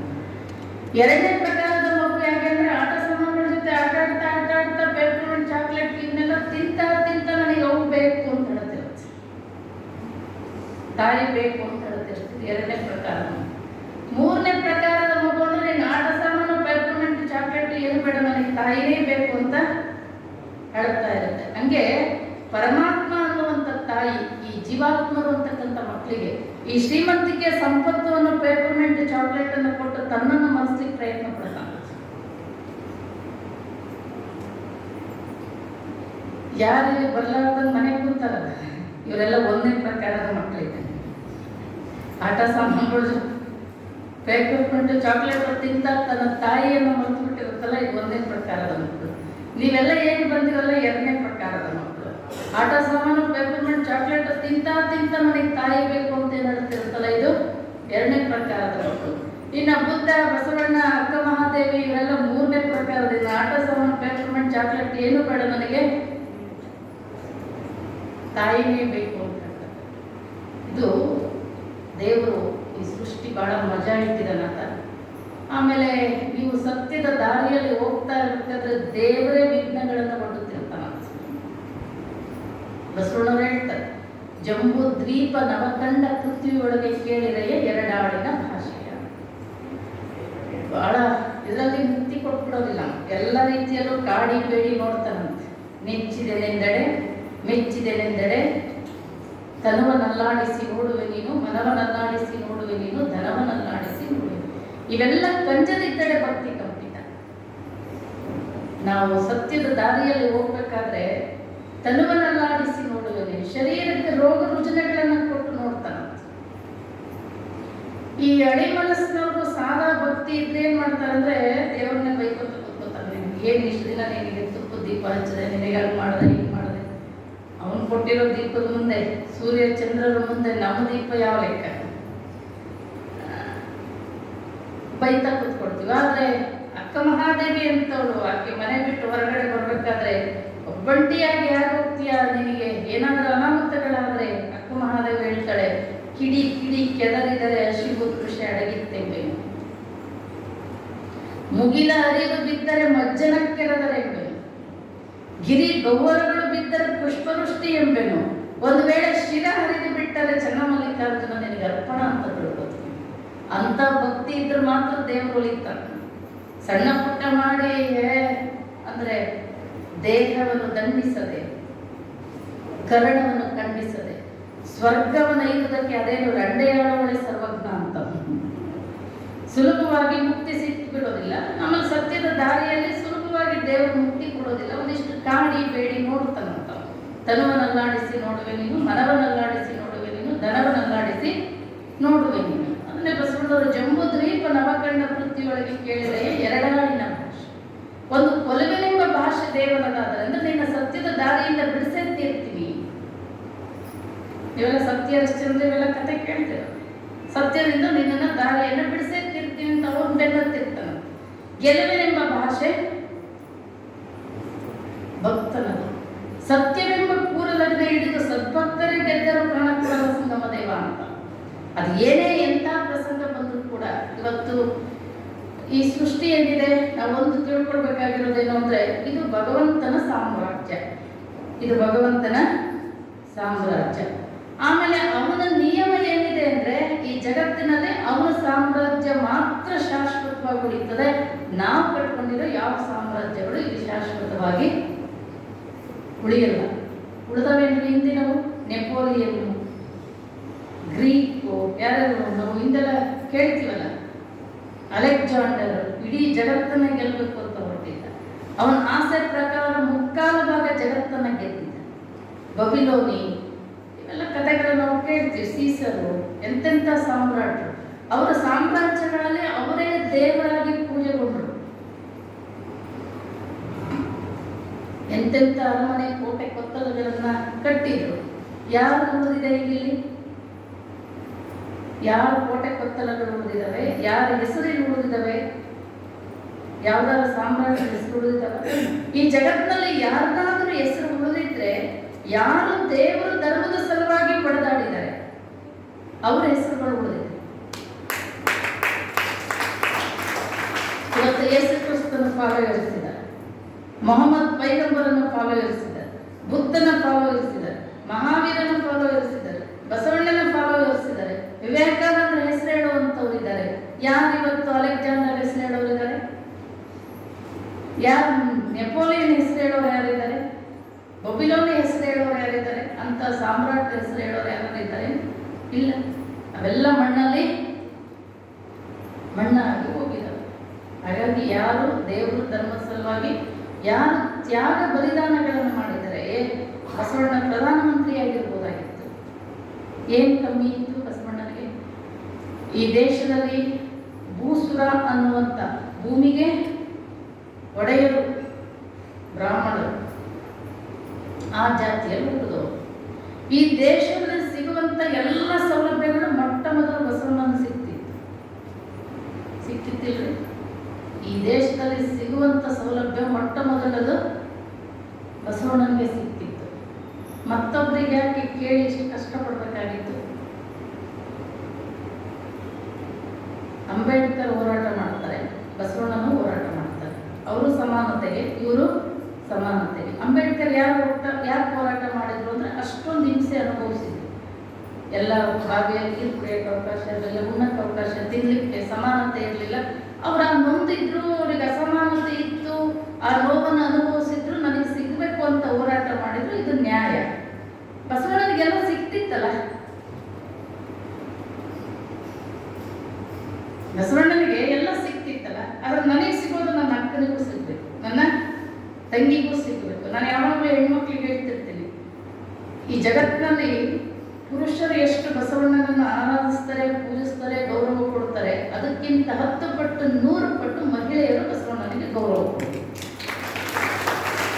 ಕಾರಣ ಏನು ಅಂದರೆ ಇಡೀ ಜಗತ್ತಿನಲ್ಲಿ, ಬರೀ ಕರ್ನಾಟಕ ಅಥವಾ ಭಾರತ ಅಲ್ಲ, ಇಡೀ ಜಗತ್ತಿನಲ್ಲಿ ಪುರುಷನಿಗೆ ಇರುವಷ್ಟು ಹಕ್ಕು ಬಾಧ್ಯತೆಗಳು, ಸಮಾನ ಅವಕಾಶಗಳು, ಸಮಾನ ಸ್ಥಾನಮಾನಗಳು ಯಾವುದಾದ್ರೂ ಧರ್ಮದಲ್ಲಿ ಸಮಾನ ಅವಕಾಶ ಕೊಟ್ಟಿದ್ರು ಅಂತ ಹೇಳಿದ್ರೆ ಅದು ಮೊಟ್ಟ ಮೊದಲು ಬಸವಣ್ಣನ ಧರ್ಮ. ಮೊಟ್ಟ ಮೊದಲು ಬಸವಣ್ಣನ ಧರ್ಮದಲ್ಲಿ. ಎಂಥ ಒಂದು ತನ್ನ ಸಣ್ಣ ವಯಸ್ಸಿನಲ್ಲೇ ನನಗೆ ಕೊಡೋ ಜನಿವಾರ ನನ್ನ ಅಕ್ಕನಿಗೆ ಹಾಕಿಲ್ಲ, ನನಗೆ ಕೊಡುವಂಥ ಶಿಕ್ಷಣ ಮಾದಾರ ಚೆನ್ನಯ್ಯನಿಗೆ ಹಾಕಿಲ್ಲ, ಡೋಹಾರ ಕಕ್ಕಯ್ಯನಿಗೆ ಹಾಕಿಲ್ಲ, ಒಕ್ಕಲಿಗ ಬುದ್ಧನಿಗೆ ಹಾಕಿಲ್ಲ, ಅಂಬಿಗರ ಚೌಡಯ್ಯನಿಗೆ ಹಾಕಿಲ್ಲ. ನುಡಿಯ ಚಂದ ತನಗೆ ಸಿಕ್ತಿತ್ತಲ್ಲ, ಇನ್ನೊಬ್ರಿಗೆ ಕೇಳೋ ಅವಶ್ಯಕತೆ ಇಲ್ಲ.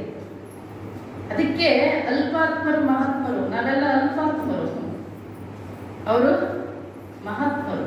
ಮಹಾತ್ಮ ಅಲ್ಪಾತ್ಮ ಏನು ವ್ಯತ್ಯಾಸ ಅಂದರೆ, ನನಗೆ ನನ್ನ ಮನೆಯಲ್ಲಿ ನನ್ನ ಗಂಡ ಮಕ್ಕಳಿಗೆ, ನನ್ನ ಹೆಂಡತಿ ಮಕ್ಕಳಿಗೆ ನೋವಾದರೆ, ನಮ್ಮ ಮನೆ ಅಕ್ಕ ತಂಗಿಯರು, ನಮ್ಮ ಮನೆಯಲ್ಲಿ ಇದ್ದವ್ರಿಗೆ ನೋವಾದ್ರೆ ನನಗೆ ನೋವಾಗ್ತದೆ. ಅಕ್ಕಪಕ್ಕ ಯಾರಿಗೆ ನೋವಾದ್ರೂ ನನಗೆ ನೋವಾಗಲ್ಲ. ನಾವೇನು ಅಲ್ಪಾತ್ಮರು. ಮಹಾತ್ಮರು ಅಂದರೆ ನನಗಾದ್ರೂ ನೋವೇ, ಹೊರಗೆ ಯಾರಿಗಾದ್ರೂ ನೋವಾಗಬೇಕು. ನಮ್ಮ ಮನೆಯಲ್ಲಾದ ನೋವೇ ಪಕ್ಕ ಅಕ್ಕಪಕ್ಕ ಯಾರಿಗಾದ್ರೂ ನೋವಾಗ್ಬೇಕು, ಅವ್ನು ಮಹಾತ್ಮ. ಇವತ್ತು ಯಾರ ಹೆಸರು ಕೇಳ್ತೀವಿ ನಾವು, ಯಾರ ಹೆಸರು ಹೇಳ್ತೀವಿ, ಯಾರ ಜಯಂತಿಗಳನ್ನು ಆಚರಣೆ ಮಾಡ್ತೀವಿ. ನಾನು ನಿಮಗೆ ಪ್ರಶ್ನೆ ಕೇಳ್ತೀನಿ, ನಿಮಗೆ ನಿಮ್ಮ ತಂದೆ ಹೆಸರು ಗೊತ್ತಾ? ಗೊತ್ತು, ಹೌದಾ? ನಿಮ್ಮ ಅಜ್ಜನ ಹೆಸರು ಅದು ಗೊತ್ತು. ನಿಮ್ಮ ಮುತ್ತಜ್ಜನ ಹೆಸರು ಅದು ಗೊತ್ತಿರಬಹುದು. ನಿಮ್ಮ ಮುತ್ತಜ್ಜನ ಅಪ್ಪನ ಹೆಸರು ಎಷ್ಟು ತಲೆಮಾರು ಗೊತ್ತು ನಿಮಗೆ? 2 ಇಲ್ಲ 3, ಹೌದಾ? ನಿಮ್ಮ ವಂಶದ ಬಡವಳಿ ಬಿಟ್ಟು ಹೋಗ್ಯಾರೆ, ವಂಶದ ಕುಡಿ ಬಿಟ್ಟು ಹೋಗ್ಯಾರೆ, ಆಸ್ತಿ ಬಿಟ್ಟು ಹೋಗ್ಯಾರೆ, ಸಂಪತ್ತು ಬಿಟ್ಟು ಹೋಗ್ಯಾರೆ. ಈ ಒಂದು 2 ತಲೆ 3 ತಲೆ ಹಿಂದಿನ ನಿಮ್ಮ ಮನೆ ತಂದವರ ಹೆಸರು ಕೇಳಿದ್ರೆ ನಮಗೆ ಗೊತ್ತಿಲ್ಲ.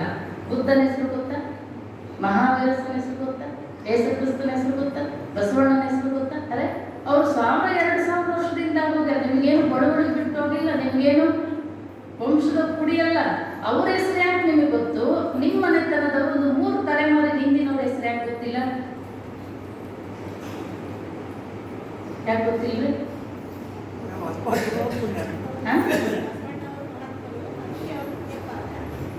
ಯಾಕೆ ನಾವು ನೆನ್ಪಿಟ್ಟಿಲ್ಲ ಅಂದ್ರೆ, ನಮ್ಮ ಮುತ್ತಜ್ಜ ಬದುಕಿದ್ದು ಮುತ್ತಜ್ಜಿ ಸಲುವಾಗಿ, ನಮ್ಮ ಅಜ್ಜ ಬದುಕಿದ್ದು ಅಜ್ಜಿ ಸಲುವಾಗಿ, ಅವ್ವ ಬದುಕಿದ್ದು ಅದಕ್ಕೆ ನಾವು ನೆನ್ಪಿಟ್ಟಿಲ್ಲ ಅವರನ್ನು. ಅವರು ಕೇವಲ ತಮ್ಮ ಸ್ವಾರ್ಥಕ್ಕೋಸ್ಕರ ಬದುಕಿದ್ರು, ಅದಕ್ಕೆ ನಾವು ಅವರು ನೆನ್ಪಿಟ್ಟಿಲ್ಲ. ಇವರು ಜಗತ್ತಿನ ಕಷ್ಟ ಸುಖಗಳಿಗೆ ಸ್ಪಂದಿಸ್ತವರು, ಜಗತ್ತಿನ ಆಗುವವುಗಳಿಗೆ ತಮ್ಮ ಪ್ರಾಣವನ್ನೇ ಕೊಟ್ಟವರು. ಅದಕ್ಕೆ ನಾವು ಇವತ್ತು ಅವರನ್ನು ನೆನಪು ಮಾಡ್ತೇವೆ.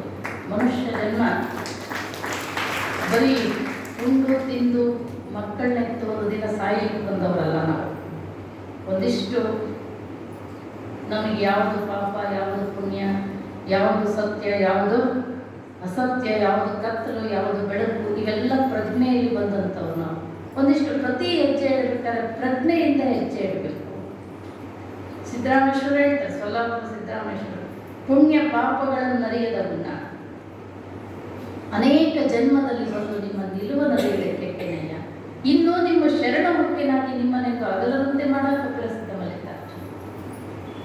ನನಗೆ ಹಿಂದೆ ಪಾಪ ಪುಣ್ಯದ ಪ್ರಜ್ಞೆ ಇರಲಿಲ್ಲ, ಹಾಗಾಗಿ ಅನೇಕ ಜನ್ಮಗಳಲ್ಲಿ ಬಂದಿದ್ದೀನಿ. ಆದರೆ ಈ ಜನ್ಮದಲ್ಲಿ ನನಗೆ ಎಚ್ಚರಿಕೆ ಆಗಿದೆ. ಎಚ್ಚರಿಕೆ ಆದ ಮೇಲೆ ನೀನು ಎಂಥ ಸ್ಥಾನ ಮಾನ, ಪಟ್ಟದ ರಾಜ ಪಟ್ಟದ ರಾಣಿ ಏನು ಮಾಡ್ತೀನಿ ಅಂತ ನನಗೆ ಅದು ಬೇಡ. ಬುದ್ಧ ಅವರಪ್ಪ ಬೇಸಿಗೆಯಲ್ಲಿ ಇರ್ಲಿಕ್ಕೆ ಒಂದು ಅರಮನೆ ಕಟ್ಟಿಸ್ಕೊಟ್ಟಿದ್ದ, ತಣ್ಣಗಿರುವಂಥ ಅಮೃತ ಶಿಲೆಯಿಂದ ಮಾಡಿರುವಂಥ, ಚಳಿಗಾಲದಲ್ಲೇ ಬೆಚ್ಚಗಿರುವಂಥ ಅರಮನೆ ಕಟ್ಟಿಸ್ಕೊಟ್ಟಿದ್ದ, ಮಳೆಗಾಲದಲ್ಲಿ ಒಂದು ರೀತಿ ಅರಮನೆ ಕಟ್ಟಿಸ್ಕೊಟ್ಟಿದ್ದ. ಅವನ ಮುಂದೆಲ್ಲ ತರುಣ ತರುಣಿಯರೇ ಅಡ್ಡಾಡಬೇಕಾಗಿತ್ತು. ವಯಸ್ಸಾದವರು ರೋಗ ರುಜಿನೆಯಿಂದ ಅಡ್ಡಾಡೋರು ಅಲ್ಲಿ ಸುಳಿಯುವಂತಿರಲಿಲ್ಲ. ಹಂಗೆ ಬೆಳೆಸಿದ್ದ ಅವರ ಅಪ್ಪನ್ನ. ಆದರೆ ಯಾಕೆ ಅವನಿಗೆ ಅದು ಶಾಂತಿ ನೆಮ್ಮದಿ ಕೊಡಲಿಲ್ಲ? ಬುದ್ಧ ಜಗವೆಲ್ಲ ಮಲಗಿರಲ್ಲ, ಅವನೊಬ್ಬನೇ ಎದ್ದ. ಎಲ್ಲ ಹೆಂಡತಿ ಇದ್ರು, ಸುಂದರವಾದ ಮಗು ಇತ್ತು, ಎಲ್ಲ ಇತ್ತಲ್ಲ. ಯಾಕೆ? ಈ ಕೇವಲ ಶ್ರೀಮಂತಿಕೆ ಸಂಪತ್ತು ಇದು ನಮಗೆ ಶಾಂತಿ ನೆಮ್ಮದಿಯನ್ನು ಕೊಡೋದಿಲ್ಲ. ಡಯಾನ ಹೆಸರು ಕೇಳಿದ್ರೆ, ಬ್ರಿಟನ್ ರಾಜಕುಮಾರಿ. ಆಕೆ ಆತ್ಮಕಥೆ ಬರೀಬೇಕಾದ್ರೆ, ನನ್ನ ಜೀವನದಲ್ಲಿ ನಾನು 3 ಬಾರಿ ಆತ್ಮಹತ್ಯೆ ಮಾಡ್ಕೊಳ್ಳೋಕೆ ಪ್ರಯತ್ನ ಪಟ್ಟಿದ್ದೀನಿ ಅಂತ ಬರೀತಾಳೆ. ಒಂದು ದೇಶದ ರಾಜಕುಮಾರಿ ಯಾಕೆ ಸಾಯಲಿಕ್ಕೆ ಪ್ರಯತ್ನ ಪಟ್ಟಳು? ಆಕೆಗೆ ಶ್ರೀಮಂತಿಕೆ ಕೊರತೆ ಇತ್ತ, ಹಣ ಸಂಪತ್ತಿನ ಕೊರತೆ ಇತ್ತ, ಆದರೂ ಯಾಕೆ ಆಕೆ ಸಾಯಲಿಕ್ಕೆ ಪ್ರಯತ್ನ ಪಟ್ಟಳು? ಯಾಕೆ ಪಟ್ಟಳು? ಅದು ಶಾಂತಿ ನೆಮ್ಮದಿಯನ್ನು ಕೊಡೋದಿಲ್ಲ. ಹಾಗಾಗಿ ಎಲ್ಲ ನಾವು ಇಡೀ ಜೀವನವನ್ನ ಏನನ್ನ ಸಂಪಾದನೆ ಮಾಡಲಿಕ್ಕೆ ಪ್ರಯತ್ನ ಪಡ್ತೀವಿ ಅಂತ ಸಂಪತ್ತು ಇದ್ದಂಥ ಮಹಾರಾಜರು ಬಿಟ್ಟು ಕಲ್ಯಾಣಕ್ಕೆ ಬಂದಿದ್ರು. ಲಕ್ಷದ ಮೇಲೆ 96,000 ಗಣಗಳಲ್ಲಿ ಸುಮಾರು 7-8 ಜನ ಅರಸರು ಅರಸೊತ್ತಿಗೆಯನ್ನು ಬಿಟ್ಟು ಬಂದಿದ್ರು. ಕಾಶ್ಮೀರದ ಮಹಾರಾಜ ಭೂಪಾಲ ಬಂದಿದ್ದ, ಶಾಂತರಸ ಅಂತ ಬಂದಿದ್ದ, ಚಂದಿಮರಸ ಅಂತ ಬಂದಿದ್ದ, ಬಾಚರಸ ಅಂತ ಬಂದಿದ್ದ, ಸಕಲೇಶ ಮಾದರಸ ಅಂತ ಬಂದಿದ್ದ. ಇವರೆಲ್ಲ ಮಹಾರಾಜರು. ನಿಮ್ಮ ಜೀವನ ಪರ್ಯಂತ ಏನು ಸಂಪಾದನೆ ಮಾಡಲಿಕ್ಕೆ ಪ್ರಯತ್ನ ಪಡ್ತೀರಿ, ಆ ಸಂಪತ್ತು ಇತ್ತು ಅದನ್ನು ಬಿಟ್ಟು ಬಂದಿದ್ರಲ್ಲ, ಕಟ್ಟಿಗೆ ಹೊಡೆದು ಜೀವನ ಮಾಡಿದ್ರಲ್ಲ. ಇಲ್ಲಿ ಎಷ್ಟು ಇವತ್ತು ಶ್ರೀಮಂತಿಕೆ, ಸಂಪತ್ತಿನ ಸುಖ ಅಂದ್ರೆ ಏನು ಅಂತ ಮೂಳಿಗೆ ಮಾರ ಏನು ಗೊತ್ತಿತ್ತು ಮಹಾರಾಜ ಭೂಪಾಲನಿಗೆ. ಇಲ್ಲಿ ಬಂದು ಕಟ್ಟಿಗೆ ಹೊಡೆದು ಜೀವನ ಮಾಡಿ ಅದರ ಕಷ್ಟ ಏನು ಅಂತನೂ ಗೊತ್ತಿತ್ತು. ಆತ ಬರೀತಾನೆ ತನ್ನ ವಚನದಲ್ಲಿ, ಆನೆ ಕುದುರೆ ಭಂಡಾರವಿದ್ದಡೇನು, ತಾನೆಂಬುದು ಪಡಿಯಕ್ಕಿ, ಮಲಗುವುದರ್ಧ ಮಂಚ, ಕುಡಿಯುವುದೊಂದಾವಿನ ಹಾಲು, ಪ್ರಾಣವಾಯುವಿನ ಸಂಘ, ಮಡದೆ ತಾನೇ ನಕ್ಕಳು, ಕೈ ಹಿಡಿದ ಮಡದೆ ಪರರ ಸಂಘ, ಒಡವೆ ತಾನೇ ನಕ್ಕುದು, ಸಾವಿಗೆ ಸಂಗಡವಾರು ಇಲ್ಲ ನಿಕ್ಕಳುತ್ತ ಮಲ್ಲಿಕಾರ್ಜುನ. ಅವನು ಹೇಳ್ತಾನೆ, ಆನೆ ಕುದುರೆ ಭಂಡಾರ ಬಿದ್ದಡೇನು ಅಂದ್ರೆ ನಿಂದ 10,000 ಕೋಟಿ ರೊಕ್ಕ ಇದ್ದಪ್ಪ ನಿಮ್ದು, ನೀ ಎಷ್ಟು ಊಟ ಮಾಡ್ತಿ?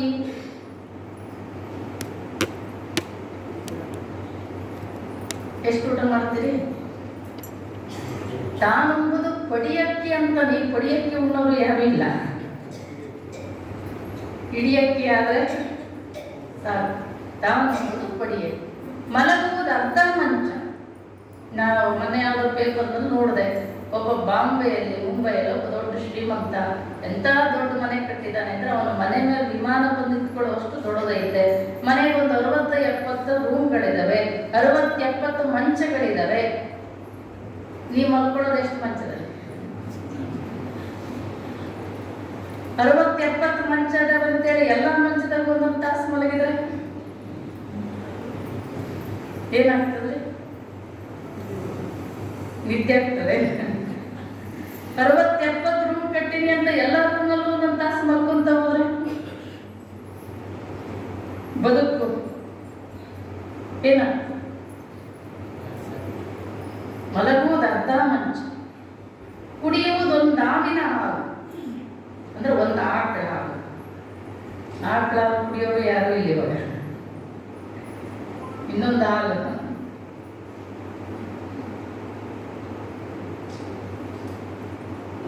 ಒಡವೆ ಕೈ ಹಿಡಿದ ಮಡದೆ ಅಂದ್ರೆ ಆಕೆ ಪಾಪ ತನ್ನ ಜೀವನ ನೋಡ್ಕೊತಾಳೆ. ಒಡವೆ ತಾನೇ ನಕ್ಕುದು, ಹೆಂಗಿದ್ರು ಸತ್ತದ್ ಬಿಡು ಅಂತ ನಿಮ್ಮ ಮೂಗರಿದ್ರು ಪರವಾಗಿಲ್ಲ, ಕಿವಿಯರಿದ್ರು ಪರವಾಗಿಲ್ಲ, ಕಸ್ಕೊಂಡು ಕಳಿಸ್ತಾರೆ. ಏನ ಲಿಂಗ ಕಟ್ಕೋರಿ ಅಂದ್ರೆ ಇಲ್ಲ, ಒತ್ತುತ್ತಾವಂತವ್ರಿಗೆ. ನಮ್ಮ ಲಿಂಗಗಳೆಲ್ಲ ಏನಾಗ್ಯಾವ ಅಂದ್ರೆ ಜಗಲಿ ಲಿಂಗ ಆಗ್ಯಾವ, ಗುಡ್ಡು ಲಿಂಗ ಆಗ್ಯಾವ, ಗೀರು ಲಿಂಗ ಆಗ್ಯಾವ, ಭರಣಿ ಲಿಂಗ ಆಗ್ಯಾವ. ಎಲ್ಲಿರ್ತಾವ ಲಿಂಗ? ಊಟಕ್ಕೆ ಸಿಗಾಕಿರ್ತಾವ, ಇಲ್ಲ ಜಗಲಿ ಮೇಲೆ ಇಟ್ಟಿರ್ತಾರೆ. ಯಾಕ್ರಿ ಎದೆ ಮೇಲೆ ಕೊಟ್ಕೊಳ್ಳೋದು? ಒತ್ತುತ್ತಾವಂತೆ. 10 ತೊಲ ಬಂಗಾರ ಹಾಕೊಂಡ್ರೆ ಒತ್ತಲ್ಲ.